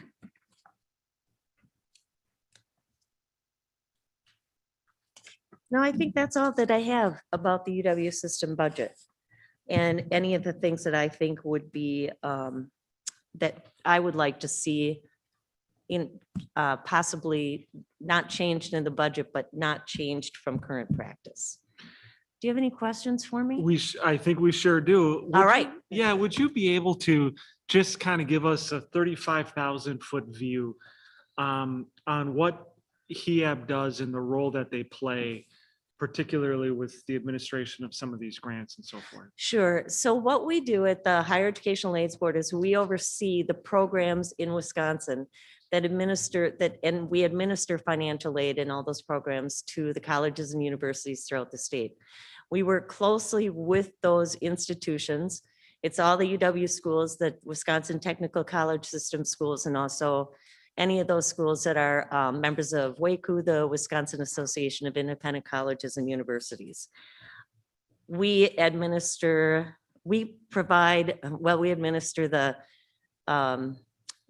the Wisconsin grant. Oh, and also the tribal schools. We also work with them. We administer the Wisconsin grant. It's kind of the Pell of our state, the Pell grant of our state.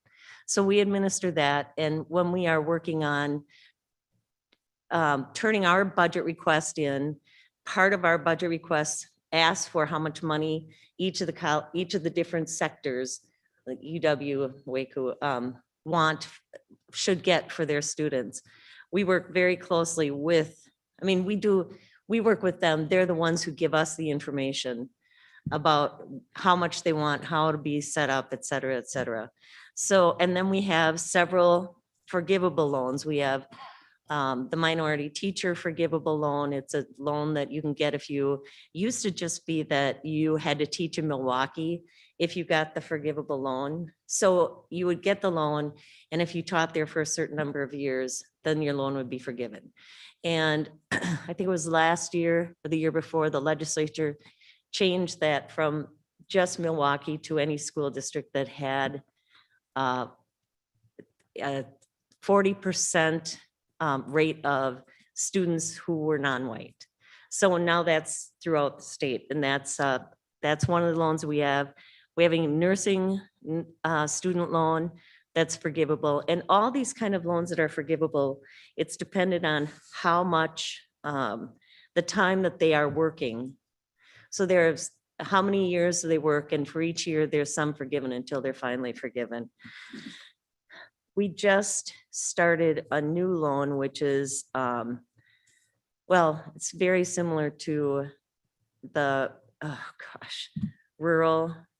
It's another forgivable loan for people who are going to become dentists. So it's with the Marquette School of Dentistry. And by the way, if you have never been in that school, I mean, I took a tour of that and I'm not afraid of the dentist, but it'll make you happy to be there.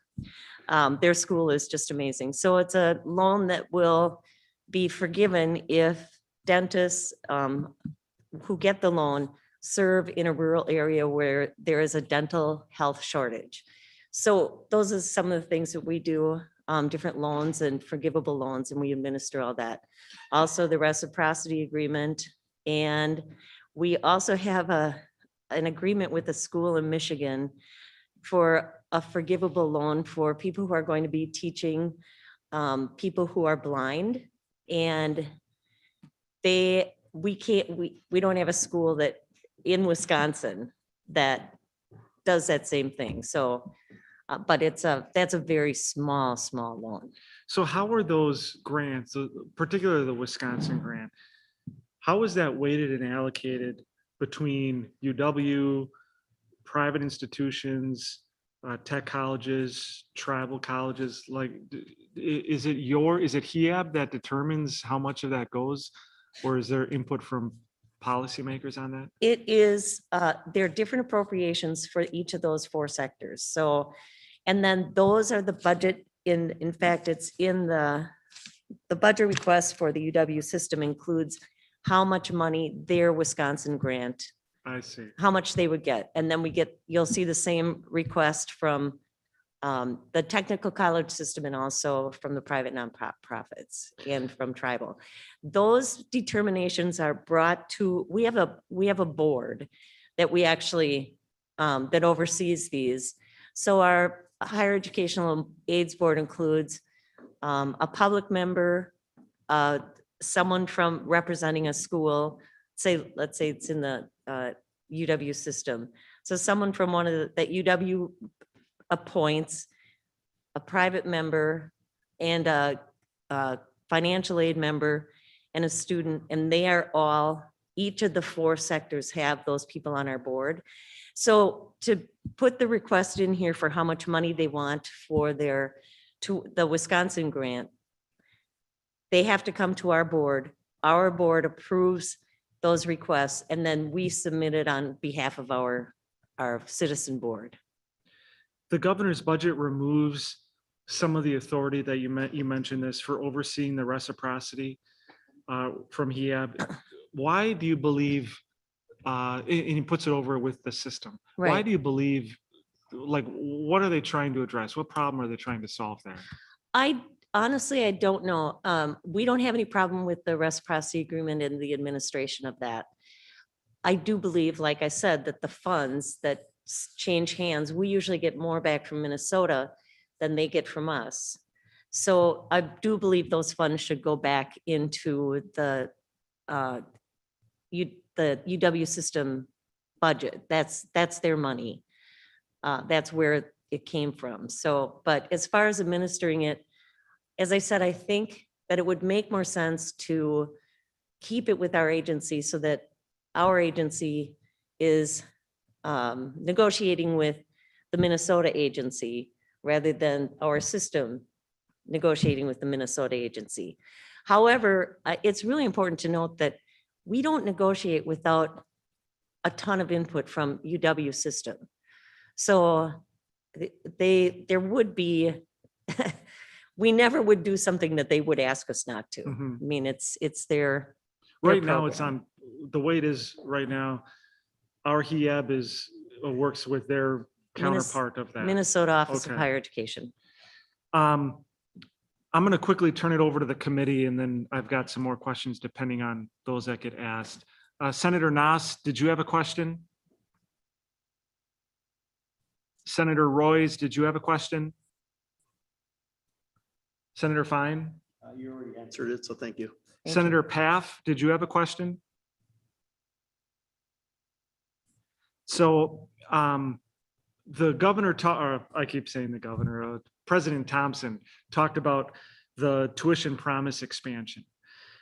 Do you have a role And, you know, to get that, you're supposed to exhaust other grants before the state of Wisconsin then would come in and make up that difference. Do you have a role at HEAB in verifying under this tuition promise that those conditions have been met?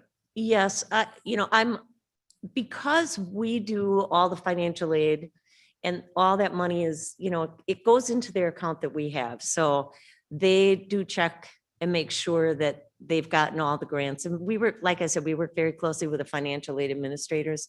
So they're very careful about that because, and really, you know, one thing about the financial aid administrators, they're very careful about the money. They want to make sure that students get what they deserve, but if they get more than they are, then they're not deserved, but that they're allowed. If they get more money than they're allowed, that means somebody else gets less than they're allowed. So they're very good about checking with us and we work together to verify how much the student has gotten. Got it. Well, I appreciate you taking a few minutes just to come with us and make policymakers aware of what HEAB is and your role and responsibility here in administering some of the grants that we have to students. We will continue to be in touch with you and welcome your participation here today.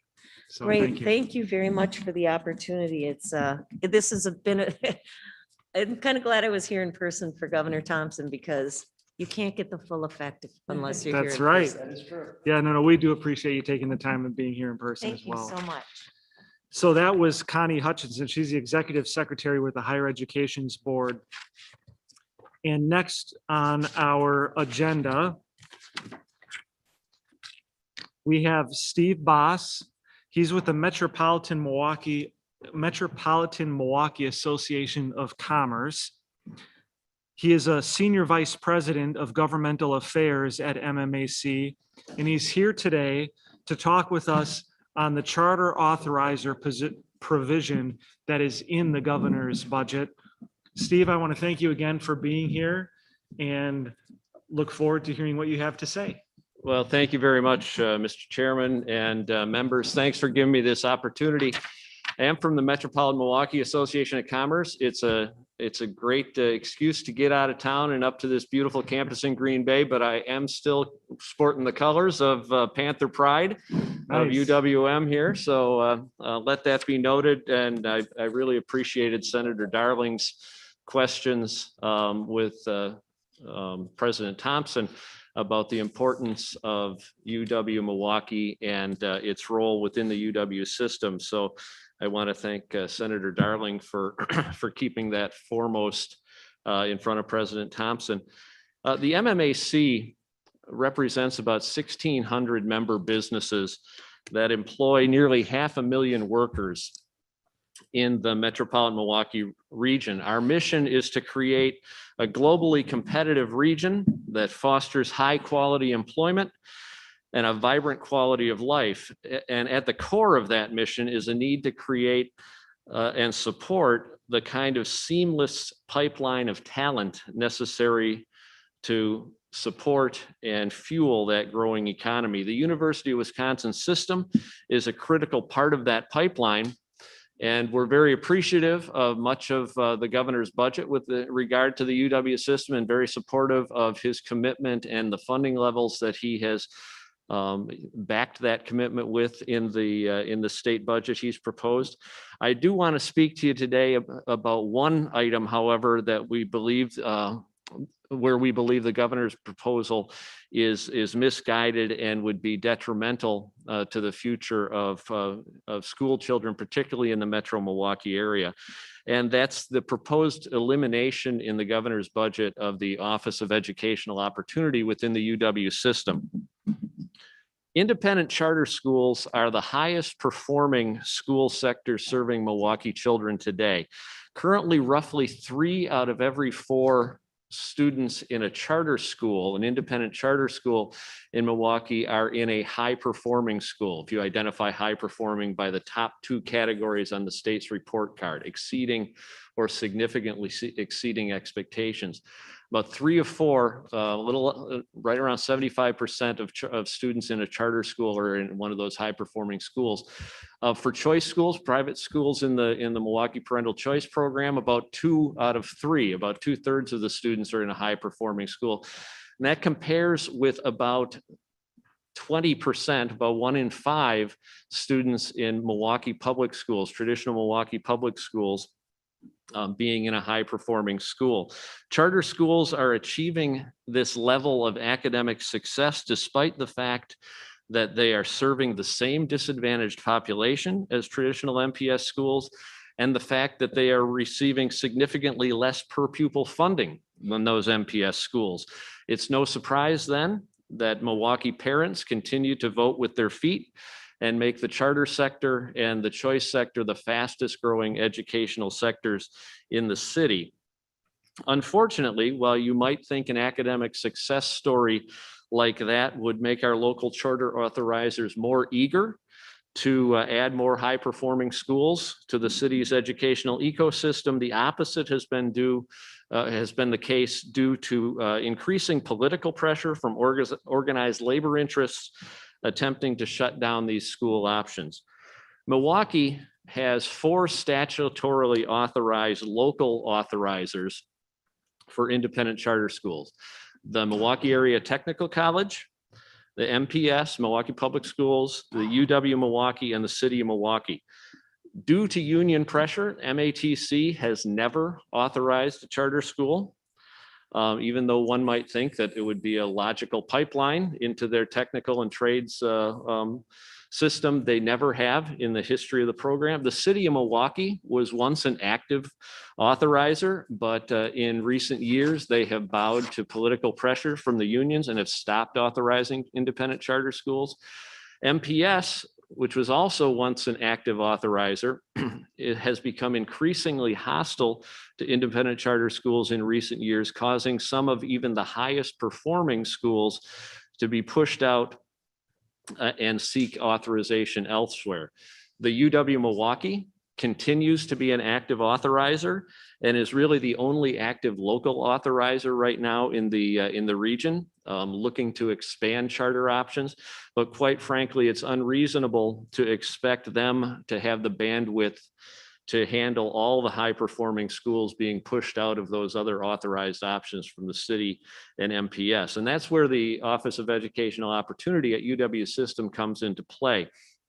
The OEO creates an additional authorizing option that's a safe haven from local pressures that have placed politics over children and their educational outcomes. And so the OEO is an increasingly important piece of the educational ecosystem in not only Wisconsin, but in Milwaukee, where once we could rely on local authorizers to support these options, we're now having to turn to authorizers like the OEO that are outside of the cauldron of political pressure that has been stunting the willingness of those local authorizers to continue their support of schools, even the most high-performing schools. And by way of illustration, I just want to share one very recent example of the political landscape and the highly politicized landscape that's facing high-performing charter schools right now in Milwaukee. Milwaukee College Prep this year is celebrating its 25th year. They serve 2,000 largely low-income Black and brown students under the mission of knowledge and character pave the road to college and beyond. Milwaukee College Prep is an independent public school, independent charter school chartered by MPS originally. It enrolls students through a lottery. MCP students are 20 to 25% more likely to be proficient or advanced in reading and mathematics than their MPS peers. And even more dramatically, students drawn from their impoverished neighborhoods around MCP, the Lindsay Heights neighborhood, Metcalf and Washington Parks and the Amani neighborhoods, are 10 times as likely to be proficient or advanced in math and reading than MPS peers from those neighborhoods. Despite these strong student outcomes, the MPS board and the administration refused to enter any discussion about renewing MCP's charter.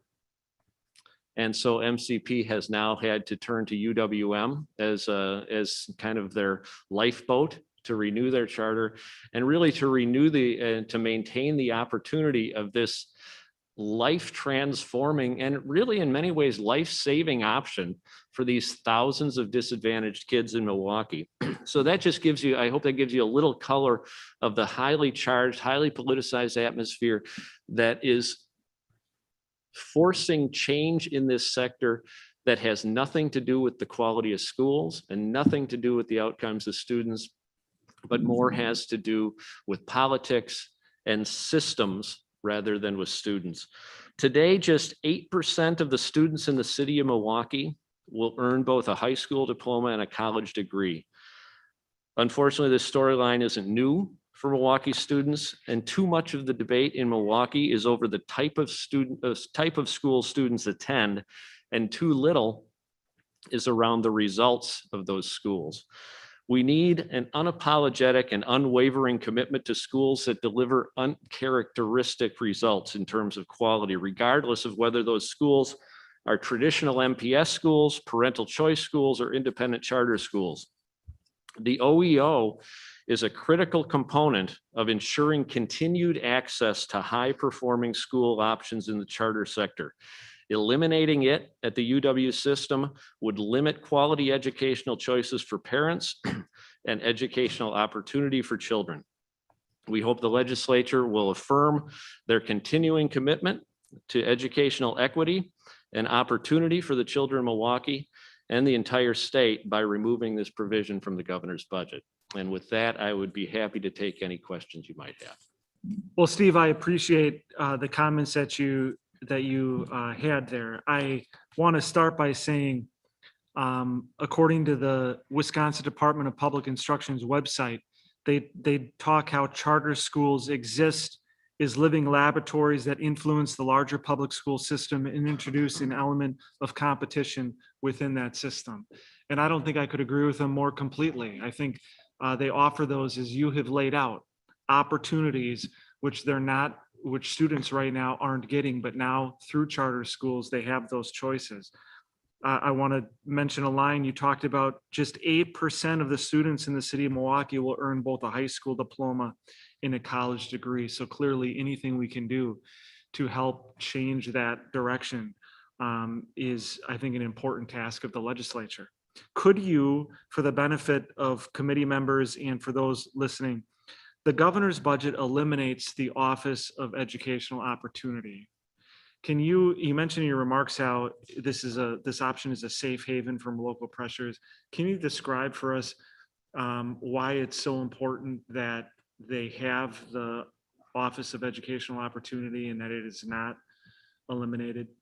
Yeah, once upon a time, to make it an epic story, the menu of local authorizers in Milwaukee was pretty well sufficient to support the demand for charter schools in Milwaukee. You had 4 authorizers, even though MATC never exercised their authorizing power.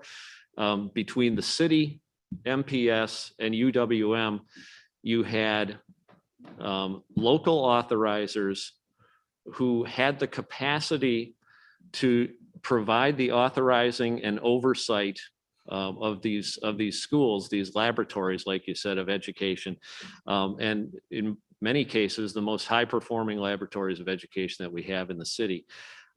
What has happened, as I referenced in my testimony over the past several years, is that due to political pressures, some of these players have been taken off the field or have taken themselves off the field. And as I mentioned, the city of Milwaukee is no longer authorizing schools or accepting new schools for authorization. MPS, like the Milwaukee College Prep example illustrates, has become increasingly hostile even to its highest performing schools in the charter sector. And so all of these schools are being pushed in the local ecosystem to UWM as kind of their life raft. That's not manageable at UWM to take all of that. I mean, the system worked when we were able to spread the bandwidth across multiple authorizers. And so the Office of Educational Opportunity, when it was formed, the vision was not that it would play a big role in Milwaukee chartering, because we had these active local authorizers.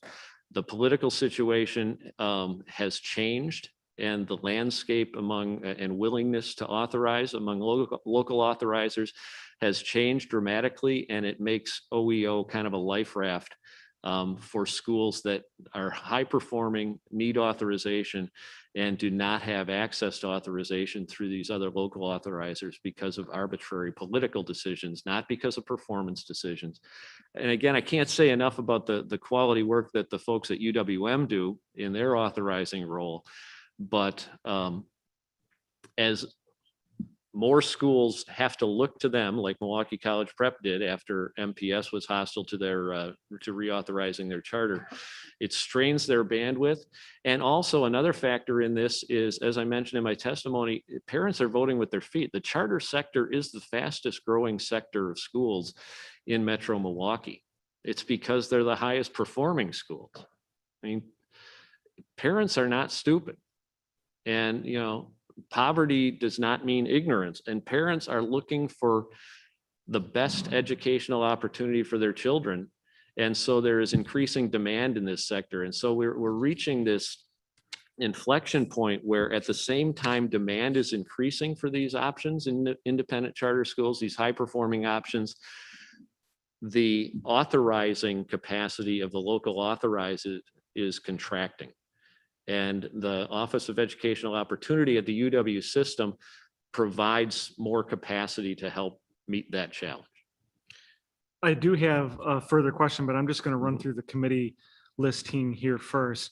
We have the vice chair of the committee, Senator Steve Nass. Did you have a question?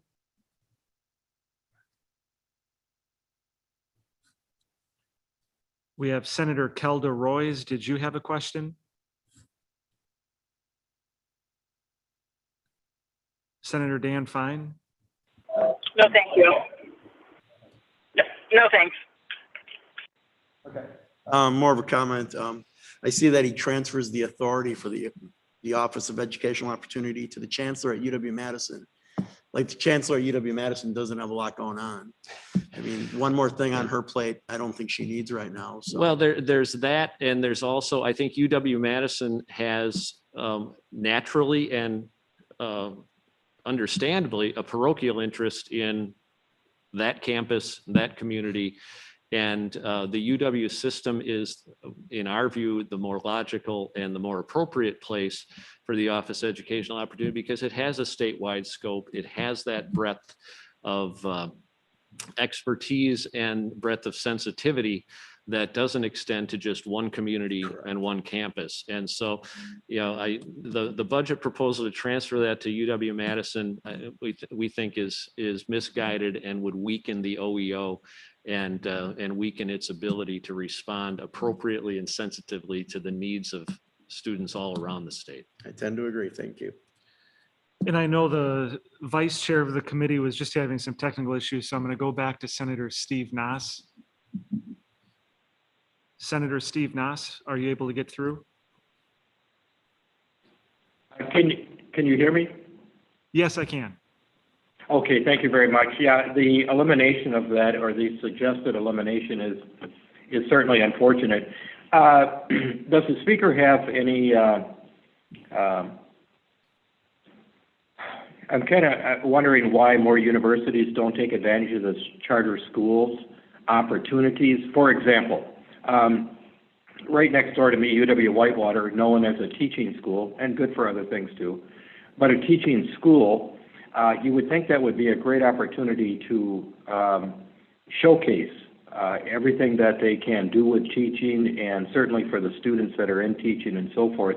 But that could be around the state. So why have the universities shied away from doing pretty much anything with charter schools? Any speculation? Thank you.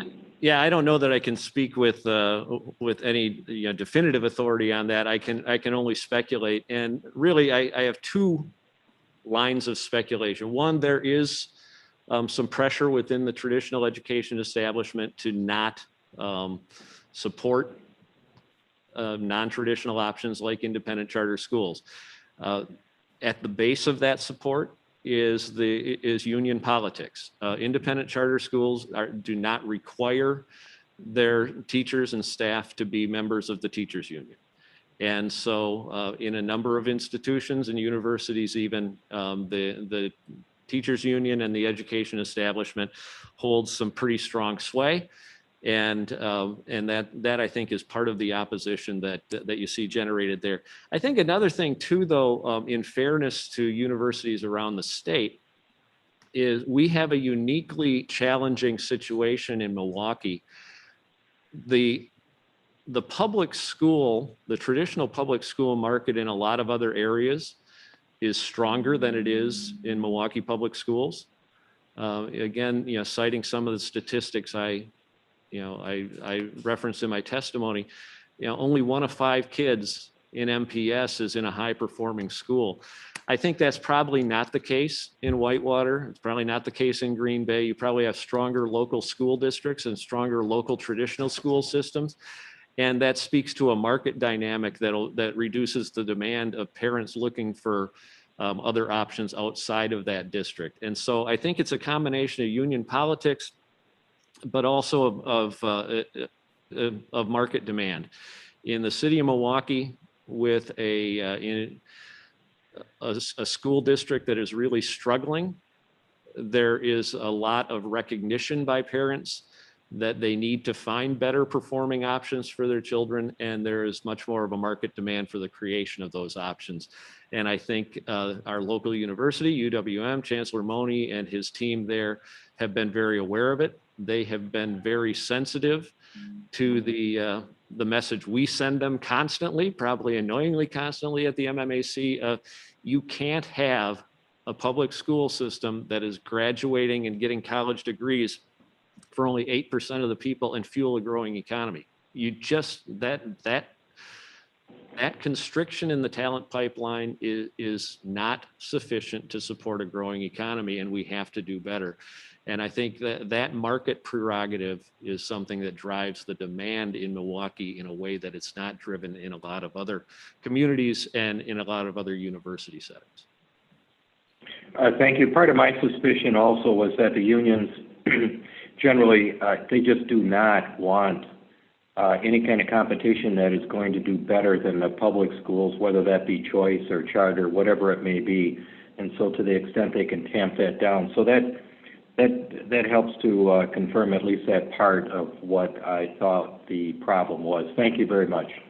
Thank you. And that is one thing that's unfortunate, and we see it in Milwaukee. And again, I referenced in my testimony, the focus on where children are being educated rather than what they're learning, the focus on what type of school they're in rather than the quality of education they're getting in that school is really unfortunate. We should be focusing on student outcomes and high performance and we should be supporting high performance wherever it exists. There are some high performing schools in the Milwaukee public school system. We should be supporting that. But we should also be supporting the high performing charter sector, the high performing choice sector, and it should matter much less, if not matter not at all, the type of school a child's in. What should matter is the type of education they're getting in that school, and we should be supporting quality wherever it appears. I agree. Thank you. Senator Brad Pfaff, did you have a question?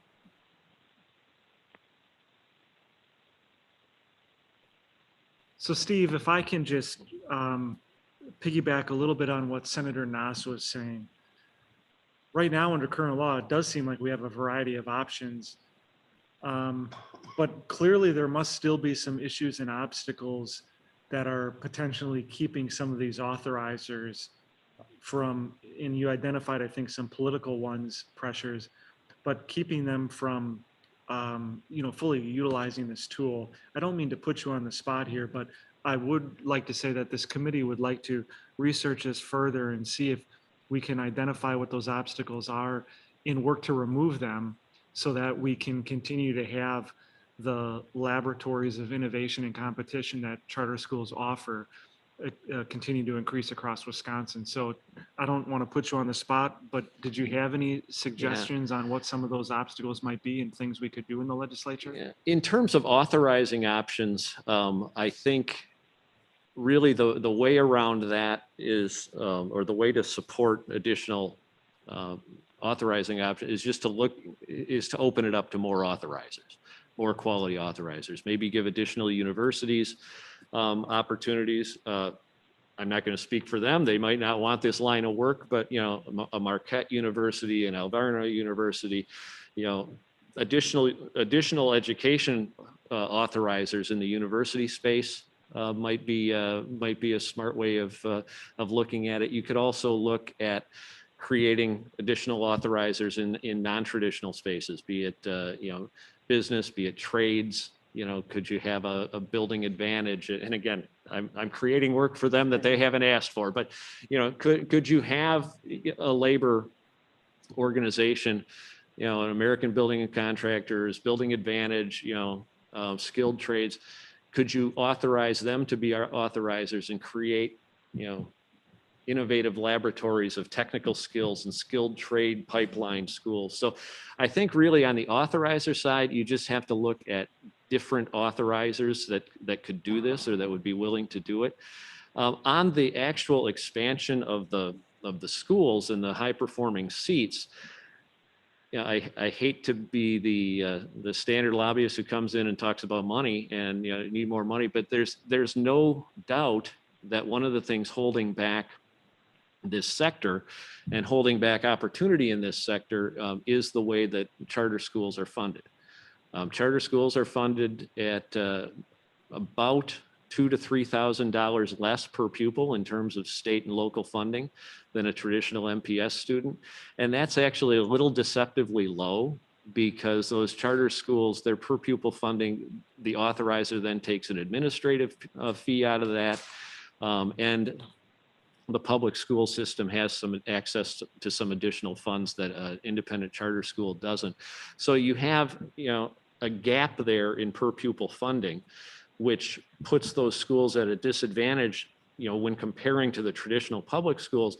But even more impactful is the gap between the per pupil funding and the actual cost of education in a charter school. In a K-8 charter school, roughly the cost of education is around $10,000 per pupil, maybe a little more, but right in that range. Right now, the state reimburses charter pupils at about $9,000 per pupil. So the reimbursement that the state gives per pupil doesn't match the cost of education. And so when you go to, and I'll use Milwaukee College Prep as an example, high performing school, high demand, waiting lists of parents wanting to get in there. When I go to them and say, boy, it would be great if you could add another 500 seats or if you could expand, they look at that and go, okay, for every additional student I add, I'm adding a $1,000 to $1,500 philanthropic fundraising obligation I'm going to have to do to meet my cost of education.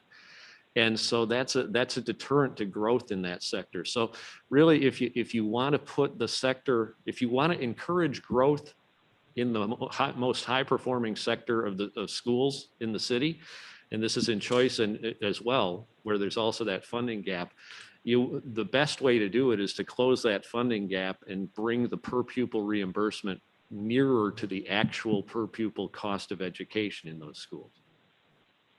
Well, I appreciate your comments and your insights, and we look forward to continuing this discussion. So thank you for being with us today. Thank you. That was Steve Boss. He's with the Metropolitan Milwaukee Association of Commerce. And that brings us to the next speaker on our agenda here. We have Ananth Seshadri, and I apologize if I did good. All right. Well, thank you. Well, he is a professor of economics at UW-Madison, and he's going to provide us a perspective on tuition. And I believe you have some slides that we're going to work off of. So we will get those set up here. Thank you so much for being with us here today. Arnold, my pleasure. Thank you, Senator Roth.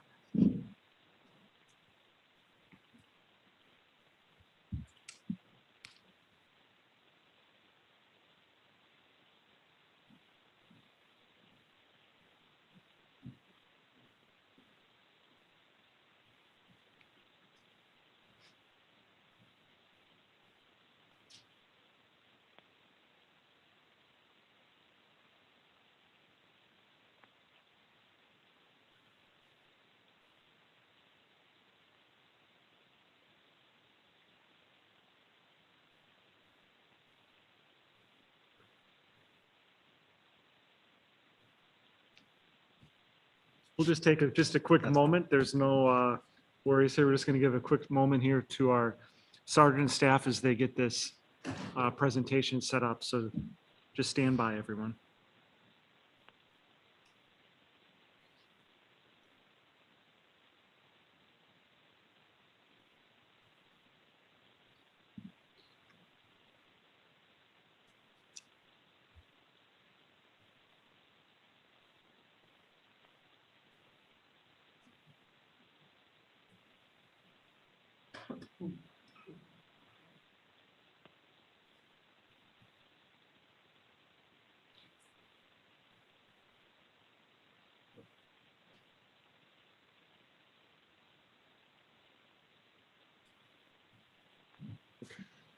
So I'm told, Professor, that in the virtual world, it's showing up perfectly. It's just in our area that's a little off. So Senator Fine and I will stretch. Yeah, we'll stretch to see the words on the side there a bit, but we'll be okay. So welcome again, Professor Seshadri from the University of Wisconsin Economics Department. Thank you for being with us here today, and we look forward to hearing what you have to share with us. Thank you very much.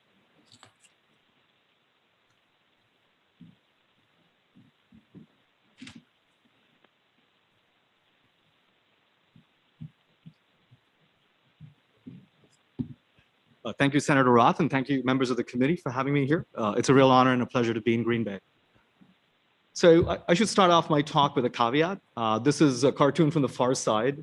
There are 3 rocket scientists that put together a rocket, not quite in perfection. It's pretty crooked, and right at the bottom it says, "It's time to face reality, my friends. We're not exactly rocket scientists." I'm not a rocket scientist. I'm not even a scientist. I'm a dismal scientist. So with that caveat, let me just begin. Most of my presentation here today draws upon 2 reports that I've written for the Center for Research in the Wisconsin Economy. One relates UW-Madison and the state of Wisconsin, and the other is on unfreezing in-state tuition. They're available on Crow's website. So I just wanted to have one background slide on the way at least I see the relationship between UW and the state of Wisconsin. There was almost this implicit contract between 2000 and 2010, wherein there would be episodes where there would be big cuts in state funding and then tuition would rise. Tuition went up at on average of about 5.5% a year between 07, 08 and 12, 13. And so circa 2011, Governor Walker and Chancellor Martin had a bid for public authority. And this was an unsuccessful bid. It was a bruising campaign on both sides, where the president of the UW system essentially suggested it's better to keep the whole system intact. So the bid was unsuccessful. Something that was really interesting at that point in time is when you go back and read the history, there were suggestions of how much tuition might rise if we had public authority. And there were senators who suggested, let's cap it at 4% a year. And so not a whole lot was happening after Chancellor Martin left. I can testify at least at UW-Madison, we had a placeholder of a chancellor for the next 2 years, no big initiatives, no big investments.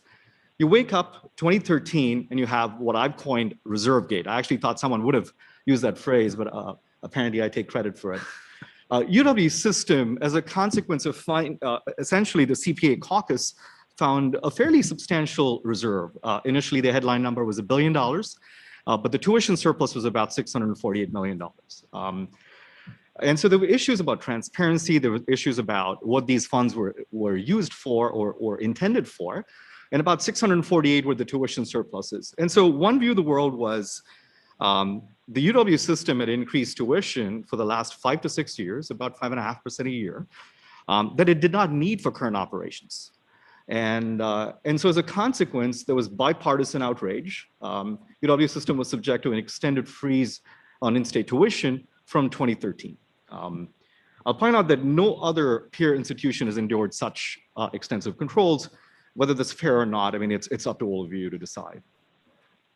So to me, it's understandable why such a large reserve angered state legislators. To me, essentially the most the point where I guess I can see where people were pretty upset about this was there was never a clear articulation of what those reserves were meant for. I listened to the Joint Finance Committee meeting at that time. And I figured, I would have thought if there would have been an articulation of 100 million for this, 100 million for that, but there was just no clear articulation at that meeting, at least not at that point in time. I do believe, though, that a reserve as a concept is frequently misunderstood. The way I see a reserve is, it's an insurance at some level, if you will, from the part of the system or the part of any school in the system of an unwillingness of the state of Wisconsin to fund a particular request. So there are lots of requests that come to the state, and maybe one of these requests didn't make it at the top of the list, but the system thinks it's an important enough an initiative that it wants to fund on its own. Also, any business you would imagine would build reserves in good times for use in lean times, right? So if you think about the overall size of that reserve, about $600 million, the overall budget is $6 billion, and you go to any business in the state of Wisconsin and say, how about having 10% cash as reserves? It does not seem that outrageous.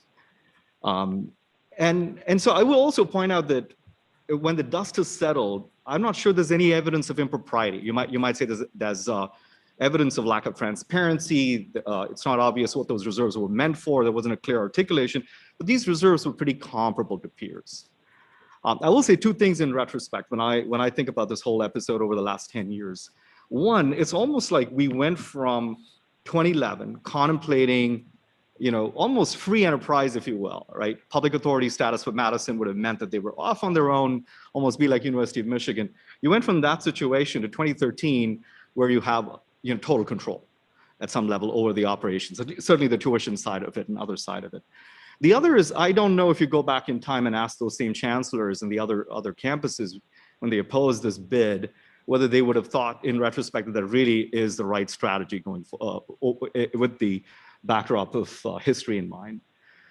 I will say, as state legislators, you can ask, has anything changed in campuses, right? Is there more accountability? I would say, apart from the accounting aspects of it, reserves have come down. So we've eaten up a big chunk of those reserves. It's probably a little more than $250 million right now. There's in general a much greater awareness over budgets and incentives. To give you one example, the College of Letters and Science, where I'm a faculty member, has a very clear and transparent budget model, right? So when enrollments go up, we know resources that are coming in and the other way around. There's also a very clear articulation of what the incentives are to create new programs and new revenue. And I think we obviously have to be entrepreneurial in an era of scarce resources. A quick outline of the rest of my presentation. I'm going to start off with some broad facts in the US economy pertaining to education. I'm then going to give you some empirical evidence. This is based on peer-reviewed articles and might be the best available peer-reviewed articles on the subjects that I'm going to talk about.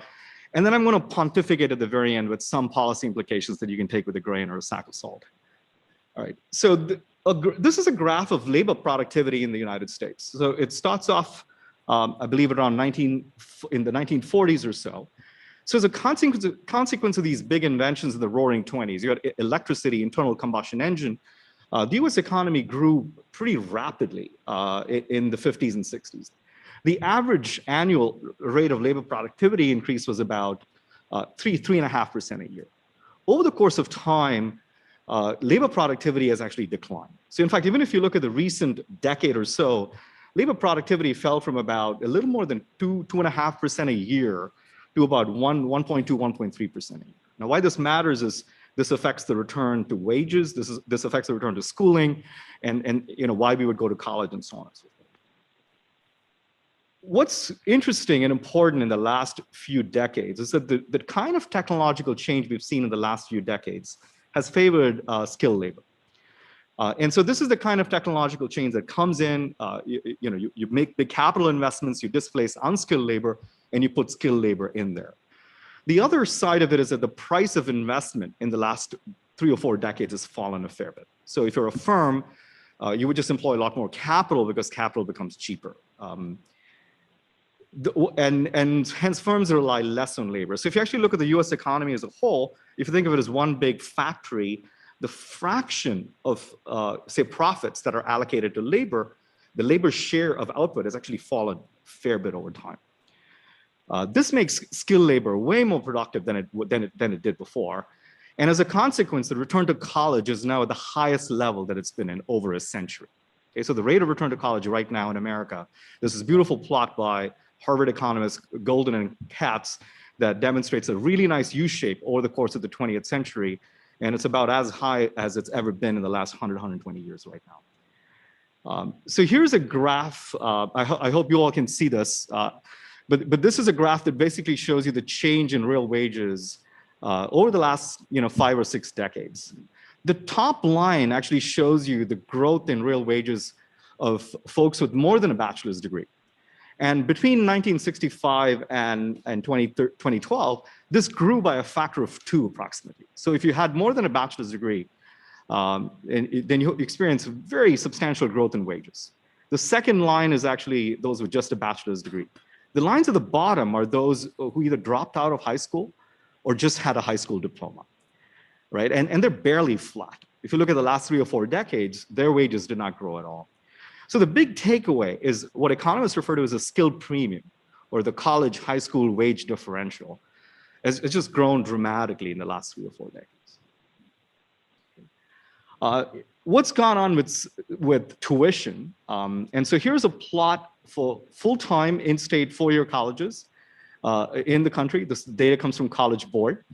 The top line is the sticker tuition. But as you're all aware, colleges are as good at price discriminating as any other business. Right? We want to extract surpluses from people at some level. And so this net tuition is actually substantially lower, right, than the sticker tuition. So when you hear the headline number, the UW system raises tuition at 5.5% a year, there's still grant aid, there's federal aid, there's state aid, there's aid from alums and donors. And so that dramatically reduces the real price, which I call the net price. So if you see the sticker price here has grown from $5,000 to about $10,000, but the true price has gone from about $2,000 to $3,500 or so. So that's just something to keep at the back of your minds. How about college costs and tuition versus income? So since 1960, right, the cost of educating a college student has risen faster than income. Okay, by cost of educating, this is not just something that the students pay. There's also state aid, there's federal aid, there's other sources. And this has increased at a rate that's actually faster than income. If you look at sticker price per student, this has also increased at a faster rate than income. And this is what generates a lot of attention in the newspapers. But if you actually look at net price per student, which is what students pay after financial aid, this has risen at roughly the same rate as income, which is kind of not surprising, right? When you average over all students, some people pay full freight, and some others pay 0, or in fact, some might even be paid to go to college, depending on your ability and your family's income. And so when you average across everybody, the net tuition is actually rising about the same rate as income, which is not the impression you will get, right, when you read the newspapers. All right, so these are facts. Let me start off with the first important question at some level: is college worth it? And so there's a substantial lifetime benefit from, I'm going to say, graduating from a 4-year college. There are 2 main costs associated with going to college. The first and the most important is the opportunity cost. The fact that you've got to forego 4 years worth of high school earnings. If you're a high school grad, you chose not to go to college, you get to work those 4 years. And so those are what economists call opportunity cost. And the second is the direct cost, which is really the tuition. And so there are 2 economists who actually netted out both of these costs and then computed the present discounted value of earnings that an average American would get, a man and a woman, over the course of their entire lifetime. So the top line is the line for men, I believe, and the bottom for women. And so the data goes from 1965 to about 2010, if I can see that accurately. So in 1965, consider a male who was graduating from high school, and then you compare what he would earn over the course of the next 40 years, right, relative to what his counterpart who actually went to college, right? So his counterpart who went to college would start working in the labor market 4 years later and also pay tuition. So these are net of both opportunity costs and also the tuition costs. So the average American male who went to college made a little more than $200,000 more than his counterpart who stopped with high school. That same number, circa 2010, is about $600,000, right? So at some level, I mean, you'd see the return to going to college has just manifested itself in a substantially higher lifetime payout from going to college as opposed to stopping with a high school diploma. So I present this graph pretty commonly when I present in front of alums and who would reminisce about how tuition at UW-Madison decades ago was just, a few $100s. And I'd say, if you were Marty McFly and you could go back to the future, you would much rather graduate now when the lifetime payoff from graduating college is just significantly high. And this also begs the question, if there's such a big rate of return from going to college, why shouldn't or wouldn't students want to have a little more skin in the game? And you see the same trends for women as well. So is college worth it? In 2010, the average American male who graduated from a four-year college could expect to earn about $600,000 or so more in lifetime income net of all costs. So while students today graduate with substantially more debt than their parents, they have a substantially higher return, right? So if you're taking a college loan of about $30,000 on average in Wisconsin and $36,000 nationally with an expected payout if you graduate, right, for about $500,000, $600,000, that seems like a worthwhile proposition, again, on average. But I will point out that the returns to going to college vary substantially by major, right? So my own view is actually it's incredibly important that universities make it explicit as to what the returns are so that students can make the best possible decision. This is really remarkable, our organization in the College of Letters and Science at UW-Madison, SuccessWorks, that does exactly this, right? So the job is not just to help students find internships and jobs, but also to end up informing them on what you can and cannot do with a particular degree. Right, so before I move on to a college debt, I thought I'll introduce that by telling you about this lawyer that I read about who was born in the 60s. So this was a lawyer who did incredibly well in life. He lamented the fact that there was no high school in his own hometown. And so he thought he should build a high school. And he was wealthy enough that he could endow the entire high school and make it free. But he insisted that he wouldn't do that. He says, and I quote, "I would promise the whole amount were I not afraid that someday my gift might be abused for someone's selfish purposes, as I see happen in many places. There is only one remedy to meet this evil if they, as in parents and students, are conscientious about making a wise choice through their obligation to contribute to the cost." So to me, what's so remarkable about this passage is not so much the content or what he's saying here, but the time in which this was written. As I'd mentioned, this lawyer was born in the 60s. This is not the 1960s, not the 1860s, but the 60s of the first century AD. Pliny the Younger was a lawyer in the Roman Empire, and he felt students needed skin in the game. A bit embarrassing, but I'll admit, in the interest of full disclosure, that I got introduced to Pliny the Younger when I saw this remarkable beer. It's one of the finest beers I've ever had, and probably the only West Coast beer that I've ever liked. So is there a college debt crisis? Okay, so the Federal Reserve finds that on average, the debt burden is about $36,000. The median is about $19,000. Admittedly, this has grown a little bit worse over the last 2 or 3 years, but if you looked at data that would suggest incredible returns to completing college, the issue is not kids who complete a four-year college. There's an important recent paper that actually has data that links present borrowing with future earnings, right? So you would need data on kids who would go to college, how much they borrowed, and then what their future earnings are. And so when they look at this data set, they find that borrowers at for-profit colleges, right, account for about 44% of increase in borrowing between 2003 and 2013. Okay, so and if you look at where the default rate is highest, the New York Times loves to pick an example of a kid with $100,000 debt or $200,000 debt and say, make an example out of that. That is not where the default rates are high.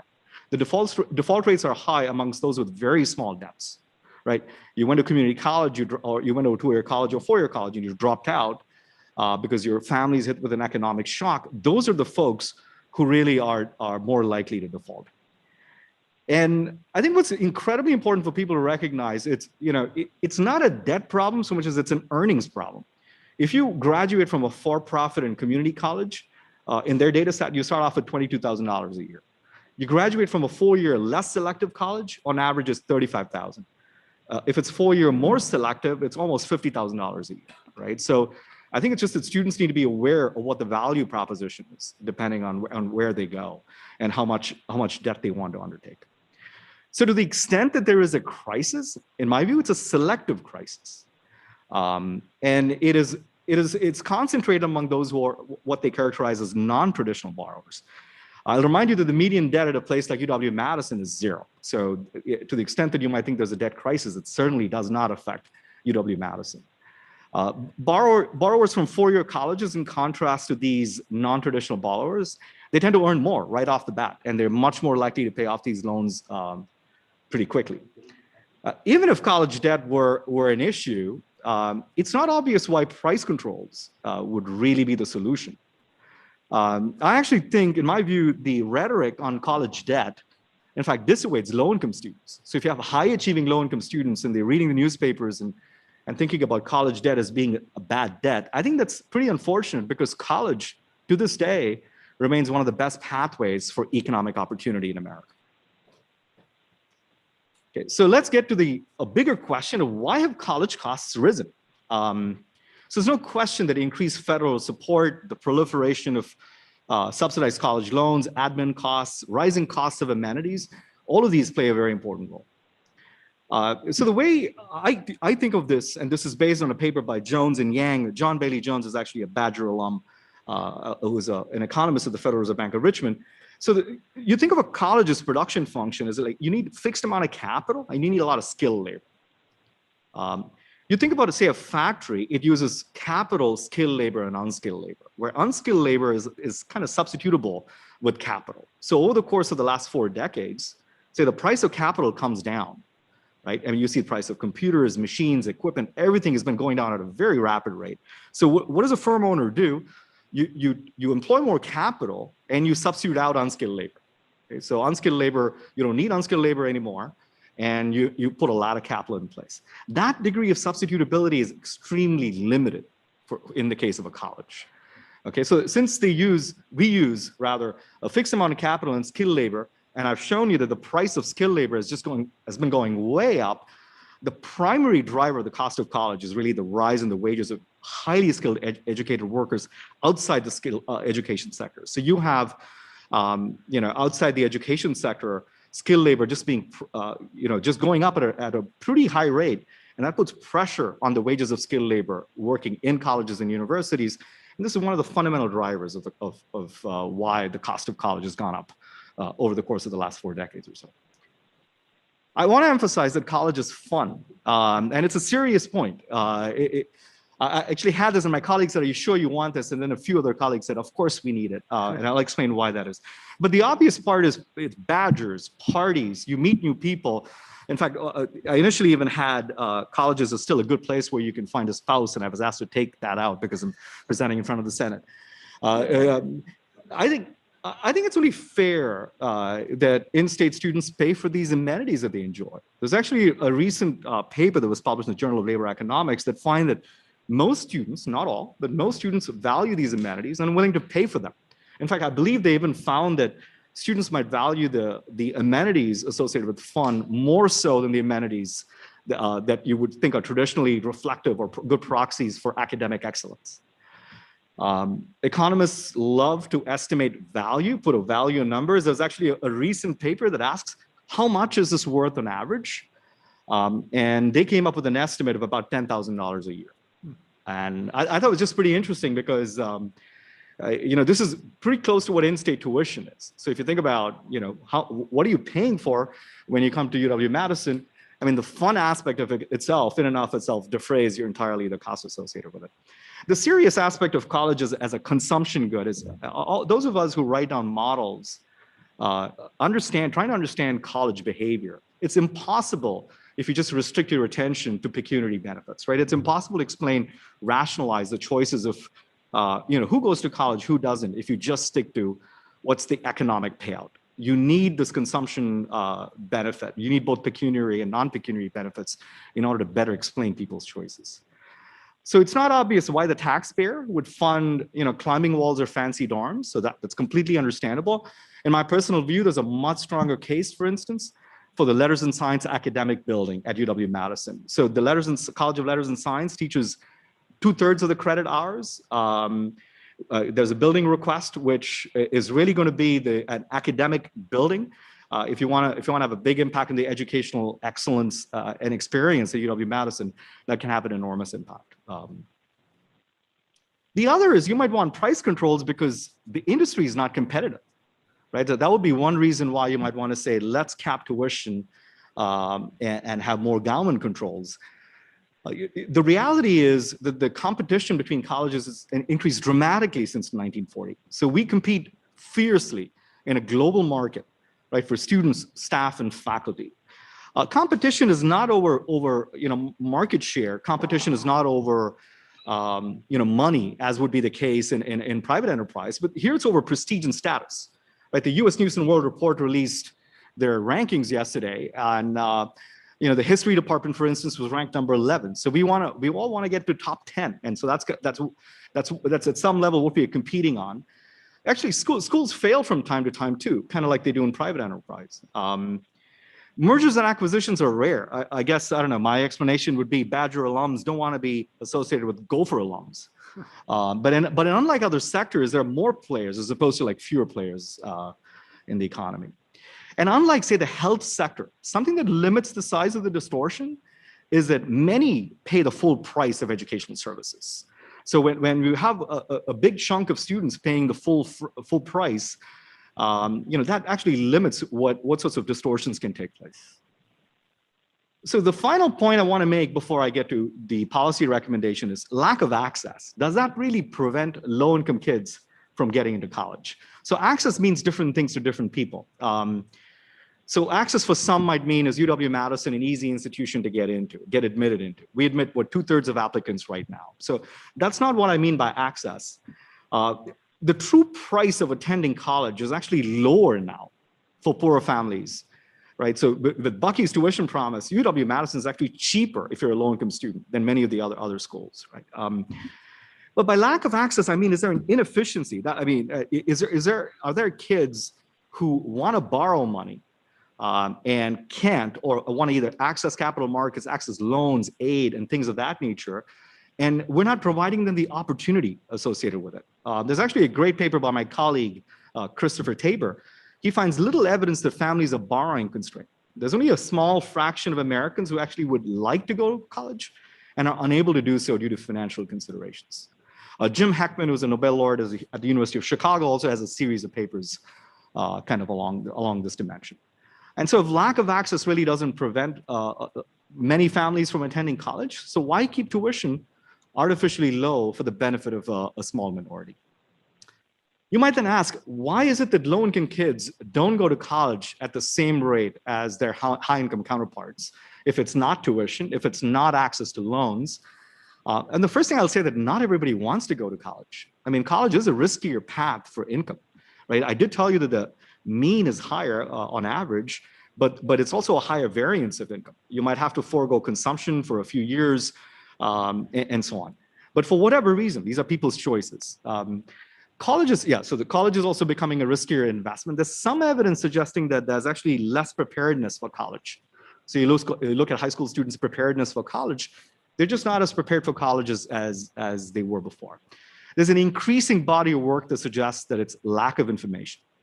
And so Carolyn Hawksby, I think, presented this data that I saw that said that about 8/9 of high-achieving low-income kids don't even apply to college, right? Even though it's practically free for them, at least tuition and fees free, they don't even apply. And a significant portion of high-income, high-achieving low-income students don't apply, but when they're presented with this information, they do apply, they attend, and they thrive. Okay? So policy question. I mean, the first question, I've got to ask myself is, does UW-Madison, do we receive too much in taxpayer dollars today? Okay, so I want to make a distinction between we're a great institution, in large measure because of substantial investments that have been made by the taxpayer in the last 150 plus years. But how about just today? So in 2016-17, the state of Wisconsin gave UW-Madison, and GPR was about $436 million. Is that too much? It's a very relevant question to ask. UW-Madison receives about $500 million in tuition revenue. 28% of that, of non-resident undergrads, pay 55% of total tuition revenue. So here's an experiment. Let's privatize, not even public authority. Let's just let it loose completely. And imagine all residents, in-state residents, have got to pay the out-of-state tuition. You say, how much does that, what is the value of that? It's about $430 million. So it's kind of an easy way to see that number. We have about 3,700 Wisconsin kids. There's about 600 Minnesota kids. So about 4,300 kids paying the in-state tuition, right? If you were to, if they were all going to pay the out-of-state tuition, which is about $25,000 more, or over 4 years is about $100,000 more. So you multiply 4,300 by $100,000 and you get 430 million, right? So to answer the question, the institution per se is not really receiving a subsidy at this point in time. Implicit in my calculation is the assumption that if UW-Madison didn't have the right to charge this in-state price, that they could easily get another 4,300 out-of-state kids. But given how much applications have risen, I don't think that should be an issue at all. So how do you think of the state of Wisconsin contribution? It's kind of like a voucher, right? The state of Wisconsin is telling each kid that gets into UW-Madison, I'm going to give you a voucher that's worth about $100,000. And you have the right to go to UW-Madison at the lower rate as opposed to the higher rate. Okay. Here's state support for higher ed. This is state of Wisconsin, the whole state of Wisconsin. I've compared that with several Midwestern states. So the top line that you see, I think it's black, although I can't see it from here. That's the United States as a whole. So starting about 2009, the state support for higher ed, state of educational appropriations per student FTE, demographics are important, as this committee is very aware, is about the same as the US and national average. And now we've kind of come down relative to the national average. So if you compare relative to the United States, as a whole, it looks lower than what it was. But if you compare to several other Midwestern states, we rank about average. Okay? So the issue is not so much underinvestment relative to the Midwest states. There's an easier comparison you can make with UW-Madison. This is again state appropriations per student FTE. We were higher than the Big Ten 10 years ago, and now we're about the same as the Big Ten, right? About $9,500 or so per student. But what's interesting is if you look at tuition, and it's easier to make this comparison with UW-Madison just because there's obvious peers, but if you compare tuition is about $2,000 lower than the Big Ten, in-state tuition. Right? So it's not as if the state's not pulling its weight relative to the Big Ten. It's more that the student contribution is way different relative to the median of the Big Ten. And I'd like to think that we're actually way better in quality and sports and fun relative to the median of the Big Ten. All right, so two more points of academic interest sounds like they're not in the budget. So what better way than bring in an academic like me to talk about something of academic interest? Something that's baffled me is UW system and UW-Madison does not have bonding authority. We are the only major research university without direct access to capital markets. So we don't have bonding authority and we do not have project management flexibility. And the reason why I'm baffled by this is because you would have thought, if UW-Madison had the ability to bond, it would mean more economic activity in the state of Wisconsin, right? If the computer science building 10 years ago, computer science department 10 years ago decided, we want to build a building to cater to our majors, and we're going to finance that completely with program revenue, there's no question that they could issue those bonds. There's no question that those bonds would sell in the marketplace. They would, if the computer science department can have their own credit rating, they could secure that. That economic activity ain't happening in the state because we're not allowing bonding authority for reasons I completely don't comprehend. We're also the most restricted on campus in terms of delivery of these projects. And so one of my reports reveals that there's a substantial economic activity associated with awarding bonding authority to the UW system as a whole. And best that I can tell, it costs the state nothing. Now there's clearly oversight issues. You've got to make sure that the right kind of projects get funded so that the state taxpayer is not on the hook at a later point in time. But it just sounds like that's a free lunch that we're missing out on. And especially in an era where interest rates are incredibly low and other major universities are able to tap into capital markets, this direct access to capital markets just seems crucial to me. I want to separate out bonding authority from borrowing authority, which seems to have made it to the state budget. And borrowing authority is to me critical to smooth out operations as well. So if the athletics department has a shortfall or 50 or 70 million dollars, and we know that they're going to be up and running in the fall, or they better be up and running in the fall, from at least our sanity's sake, then it's incredibly important that they actually sustain their entire staff, and it would make no sense to let go of staff and hire them back. That would be incredibly costly. And so this sort of borrowing authority is just critical for other auxiliary operations that you know are going to be there in full force come September. Tuition, I completely understand why the tuition freeze is incredibly popular, but the reality is that price controls negatively affect the quantity and quality. With colleges, unlike say, a business, you're not going to see the effects right away. Both the reputational effects and the effects of underinvesting, you're going to see that over time. So one thing I can say is, for instance, UW-Madison hasn't quite expanded these high demand majors at a fast enough a pace. If you critically ask the following question, has it improved access in the state of Wisconsin? I don't think it has. To the extent that you want to improve access, there are much more efficient and effective and targeted ways of improving access. And certainly not at UW-Madison with Bucky's tuition promise. So I'll say that good public policy is usually driven by the desire to either promote equality of opportunity or to improve efficiency in the system. In my view, at least, the tuition freeze accomplishes neither of those. I will put a plug in for the UW system at the end of the day, given I'm in front of this important committee. Are state investments in UW worth it? I would say yes. I think the economic impact is pretty large. It does take time to see this economic impact. I'm not necessarily a big fan of these impact estimates, but the economic impact is large, and likely larger than in the longer run than the use of most of the taxpayer dollars. There's also effects that can last multiple generations, right? There's evidence that suggests that you educate a family and this effect spills over from one generation to the next. But I think the critical question facing us at this point is who should make these investments? The state through GPR and capital projects, in-state students, out-of-state students, alumni, faculty like me that have got to be much more entrepreneurial and work harder, right, in order to ensure that we have a successful UW system.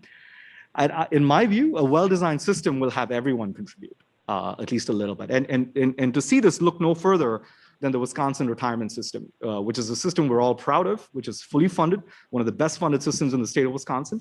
The United States. And one of the central reasons why this is such a good system is because it embraces the notion of shared risk. There's risk that's shared between the employer, the employee, and the state of Wisconsin. I just don't see why those same economic principles that have served the WRS pretty well cannot apply to the UW system as well. Thank you very much. Well, thank you so much for that presentation. And I just want to spend a few minutes, if I can, kind of unpacking that a little bit, and we'll certainly turn to the committee members too for some comments as well. I did read your report prior to the white paper that you had put together, and I'll make sure that the one on unfreezing in-state tuition, and I know you had two that you drew from here, we'll make sure that our committee members have a copy of that as well. I found it actually very informative, and I don't know about you, sometimes I read white papers and they put me to sleep, but I actually found this one very enlightening. So I appreciate the time and effort that you put into that. I guess I'll start with this. You made the case in that report, and I think a little bit today here, that and I don't want to put words in your mouth, so correct me when I'm done, but what we're doing right now, and just as a matter of reference, I wasn't around, neither was Senator Fine, during the reserve gate, as you mentioned, and when the tuition freeze was first adopted. We came after that.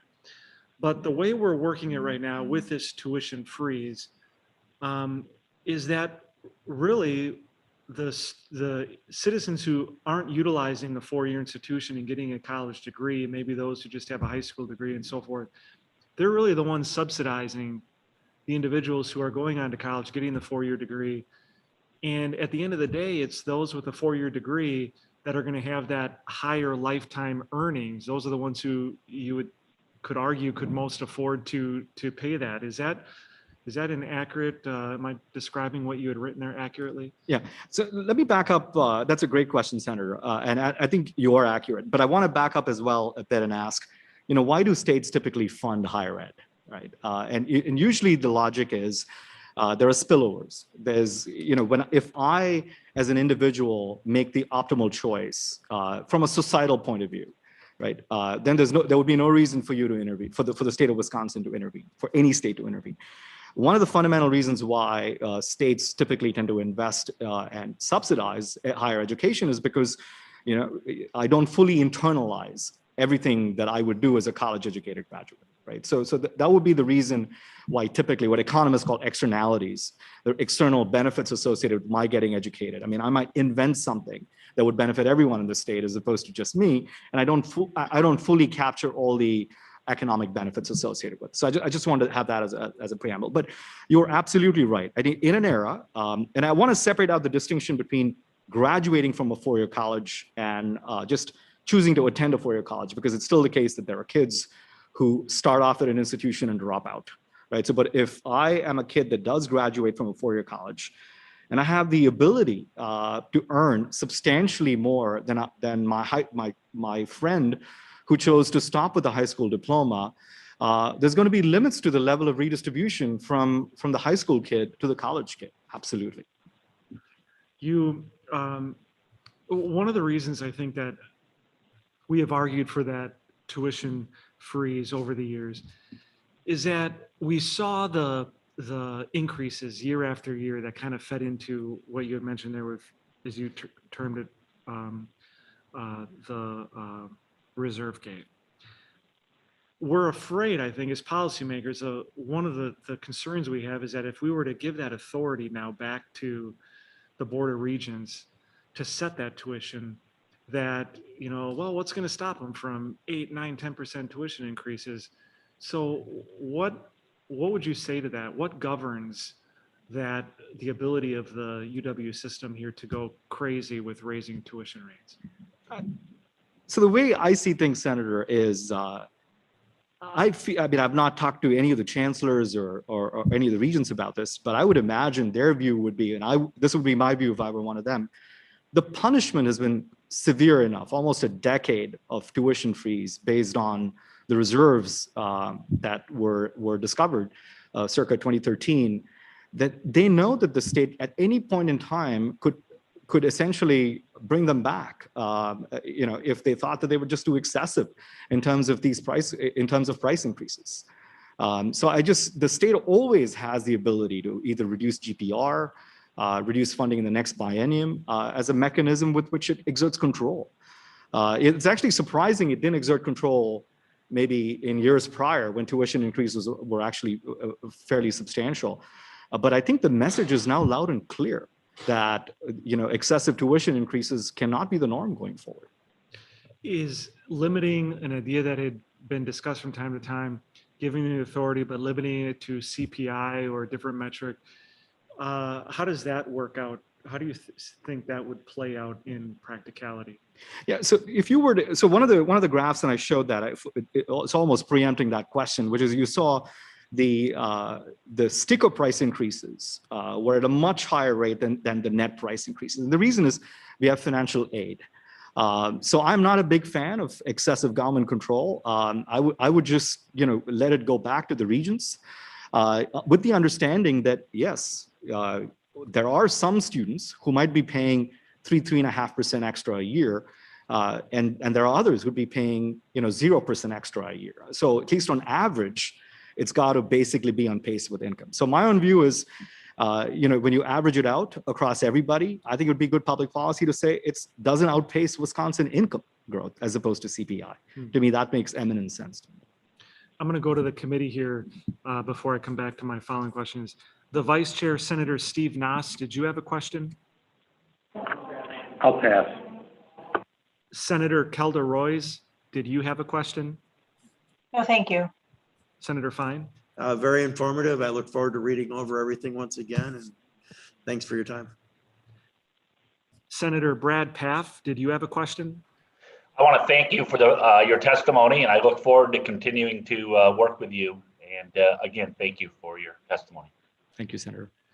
So you mentioned, I believe this was in one of your reports, that that a tuition freeze in combination with Bucky's tuition promise. Now I know this has been expanded now to a tuition, Bucky's Promise, to the whole state. But that both of those added no benefit to poor families. I'm just wondering, is one of those, you know, if we're talking about affordability and access, is one of those preferable to the other? So we, for the most part, used to cross-subsidize low-income students to begin with. So what I meant by that is to say colleges, when they price discriminate, I mean, they, like any other business would, you would try to get willingness, you would try to extract willingness to pay. And so there would be cross-subsidies from a wealthier student to the poorer counterpart. So what I meant by the tuition freeze has not helped poor Wisconsinites is, you know, they could have gone to UW-Madison college free anyway, even in the absence of the freeze. So you put a freeze in place, that's not the target at all. And so I just don't see how they would benefit, given that you have, especially Bucky's Tuition Promise now in play. I believe Bucky's Tuition Promise came in play a few years ago. I could be wrong about that, the exact date. But even prior to that, what I meant is UW-Madison was subsidizing low-income students to be almost free, if not practically free, to go to college. You also talked today about borrowing authority, which is included in the budget, and then the bonding authority, which is not included in the budget. You know, a lot of, and we have heard as legislators, we've had conversations with our university folks and talking about particularly the borrowing authority, but even the bonding authority. And one of the concerns is, you know, even going back to when we put that tuition freeze in, again, we hear from the constituents, we hear from the moms and dads on the rising cost of this. So therefore, I think we look at it as our purview to go and take action. What forces would govern potential abuses from giving a system like UW-Madison or even the whole UW system the ability to have that borrowing or bonding authority? Because one of the concerns is, well, this is just giving them the ability to run up debt, and there will be no controls by the legislature or anyone to make sure that there's common sense in that. Sure. So are there forces that you see that would keep that from getting out of hand? Sure, that's a great question, Senator. I mean, the first would be the one that I mentioned before, which is this is a repeated process every 2 years. And so any notion of misbehavior, any notion that this debt has been excessive or been taken for a purpose, right, that really didn't pay out, and so you're coming back to the state, could be met with reductions in GPR going forward. I'd also say, you know, every major university has this. And I'll say something beyond that, which is I'm not aware of any major university that's actually defaulted on this debt. You know, in fact, they can get to reissue this debt at a lower rate as interest rates have come down. I think the kind of situation you're worried about is, let's say we take these bonds out for a particular purpose, and that purpose doesn't quite pan out. I think the nice thing about research universities is there's a diversified revenue base. So it's not just GPR, it's tuition revenue, it's alumni funding, research grants, and so on. So there's an ability, given the diversification, to reallocate from one revenue source to another revenue source. And that's the reason why you've seen, I think, no major university ever default on this. Senator Fine. I do have follow-up questions dealing with the bonding authority. I've often wondered, you know, when it came time to do Whitty Hall, now it's time to do Celery Hall, which is all revenue generated from housing. It's no state revenue, GPR at all. Why we wouldn't allow that bonding authority. What are your thoughts on that? And if it does get abused for some reason, we could always repeal that authority as well. So would you expand on that when it's all program or segregated revenue? Right, exactly. So which was really the point of my report at some level, to say it's not for the primary educational undergraduate mission. I think it sounds like that's something the state would want to fund anyway. But all of these auxiliary entities, right, where you want to create something new. You want to have a nice dorm, or you want to have a nice research facility, and you just don't have the ability to issue those bonds, because right now our needs compete with the needs of other state agencies, and the bonding is done together. So that would need to be a clear delineation of what these bonds are for.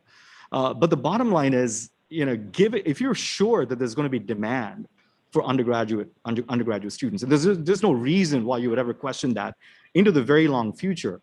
There's just no reason why that wouldn't be able to pay out over the course of time. And as you rightly put it, you could yank the authority back if there's abuses. But I would even cut GPR in the next biennium if there were abuses. Well, Professor Sasadri, I really do appreciate you taking the time to be here. As I mentioned, you had a couple of pretty in-depth reports. I know you had a link to them at the beginning of your presentation. So anyone who's watching online from the public sector, they certainly can go there and get a copy of that, and we will make that available to committee members. I really do appreciate you just walking us through and kind of giving us a different perspective here on the tuition freeze in Wisconsin. So thank you so much. Thank you very much, Senator.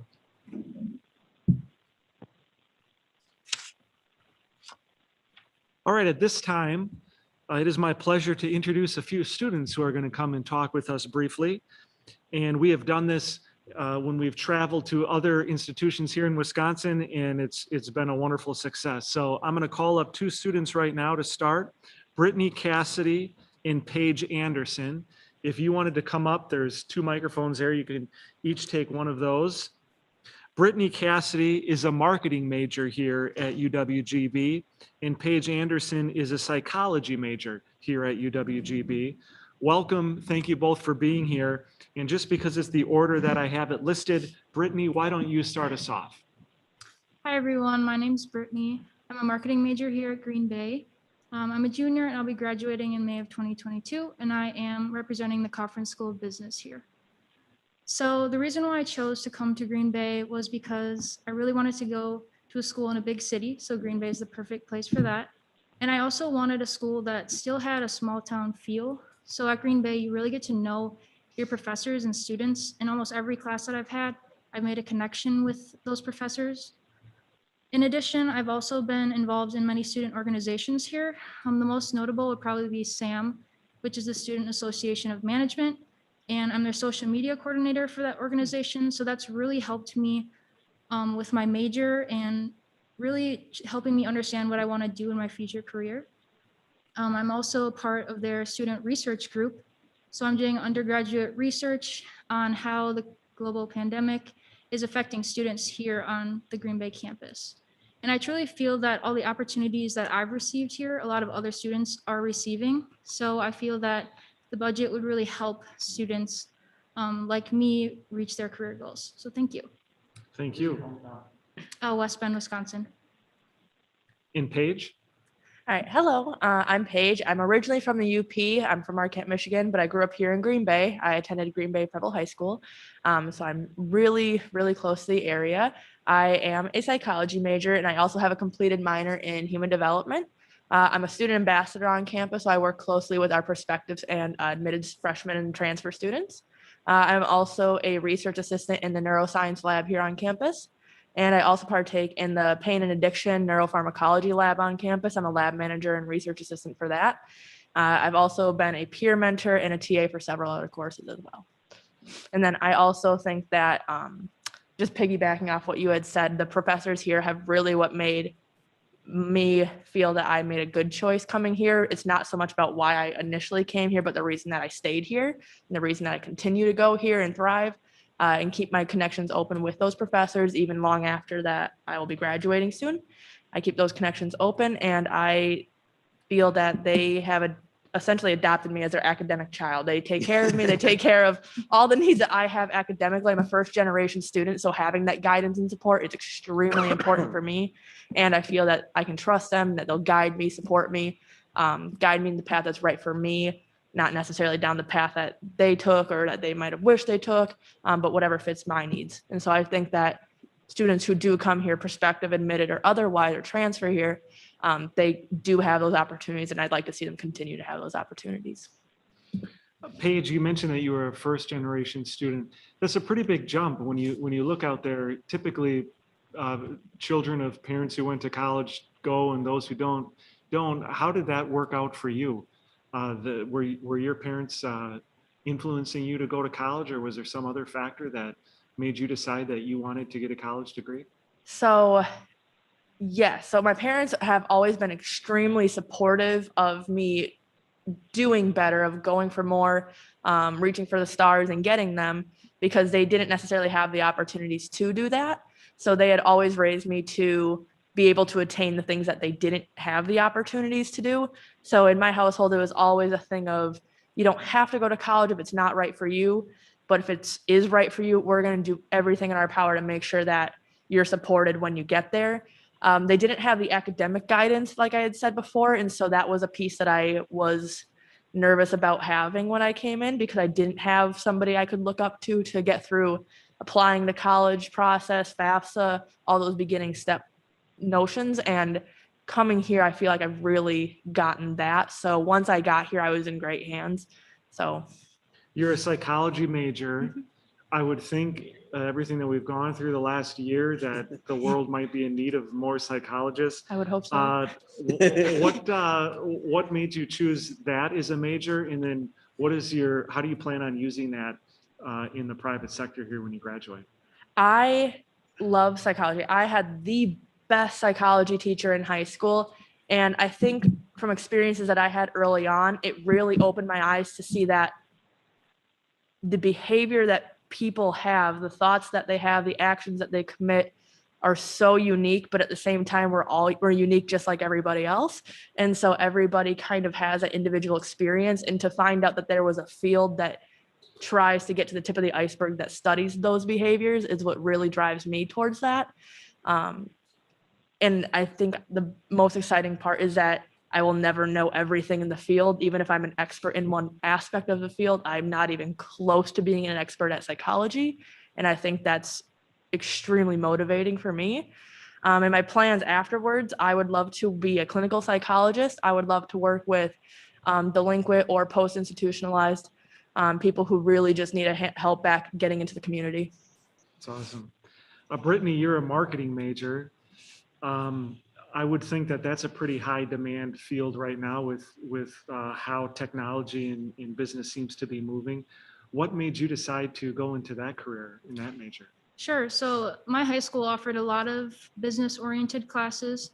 So my parents definitely wanted me to try out the business field. They also made me take engineering classes. I didn't really like those that much. But I definitely took my first marketing class, I think my freshman year, and I loved it. So I kept going. My school also had DECA.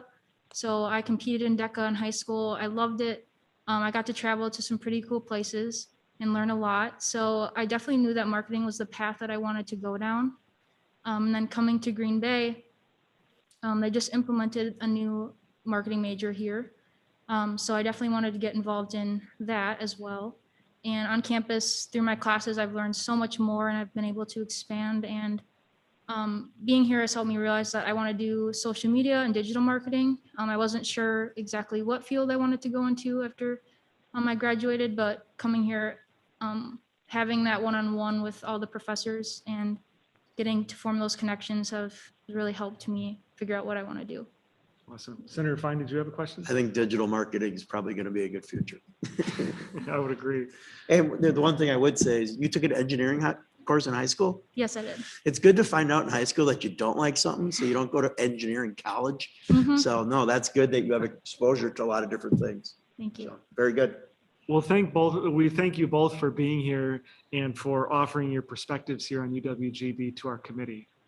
And with that, at this time, I'd like to introduce two more students and ask them to step forward.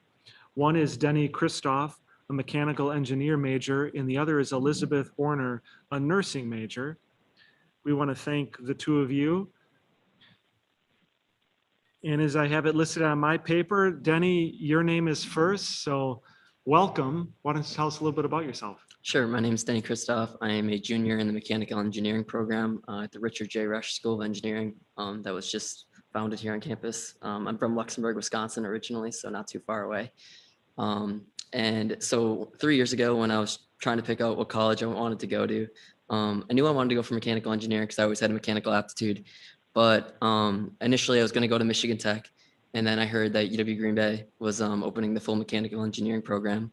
And I kind of weighed my options, and I realized that UW Green Bay was a great way to stay close to the employers that would probably be hiring me after I graduate, because my roots are here, so I plan to stay here. And then also it's very affordable. You compare the tuition at Michigan Tech to UW Green Bay, and it's kind of a no-brainer in that aspect. So far, my experience here has been really good. My professors, it's a very individualized feel. Like the class sizes are really small, and my professors are very open to helping me with my questions. And the nice thing about going to UW Green Bay is that, like I said, we're very close to the employer, so I'm able to work an internship in person while also being a full-time student. And it's been awesome because I've been able to pay my way through college this way. So Very cool. And Elizabeth, who is a nursing major, welcome. Hi, my name is Elizabeth Horner. I'm a nurse scholar in the inaugural class of 2023 with the brand new traditional Bachelor of Science in Nursing program here at UW Green Bay. I also have minors in instrumental music performance and Spanish and Latin American studies. So I keep myself quite busy around here. I fell in love with the Green Bay area when I came and toured my junior year of high school, I believe. I had a family friend who went here and told me just so many wonderful things. And when I heard that we would be having the opportunity in Green Bay to be opening a new nursing major, I was so excited and applied right away for the scholar program, which admitted me directly out of high school my freshman year. Into the program, I was one of 8 selected initially.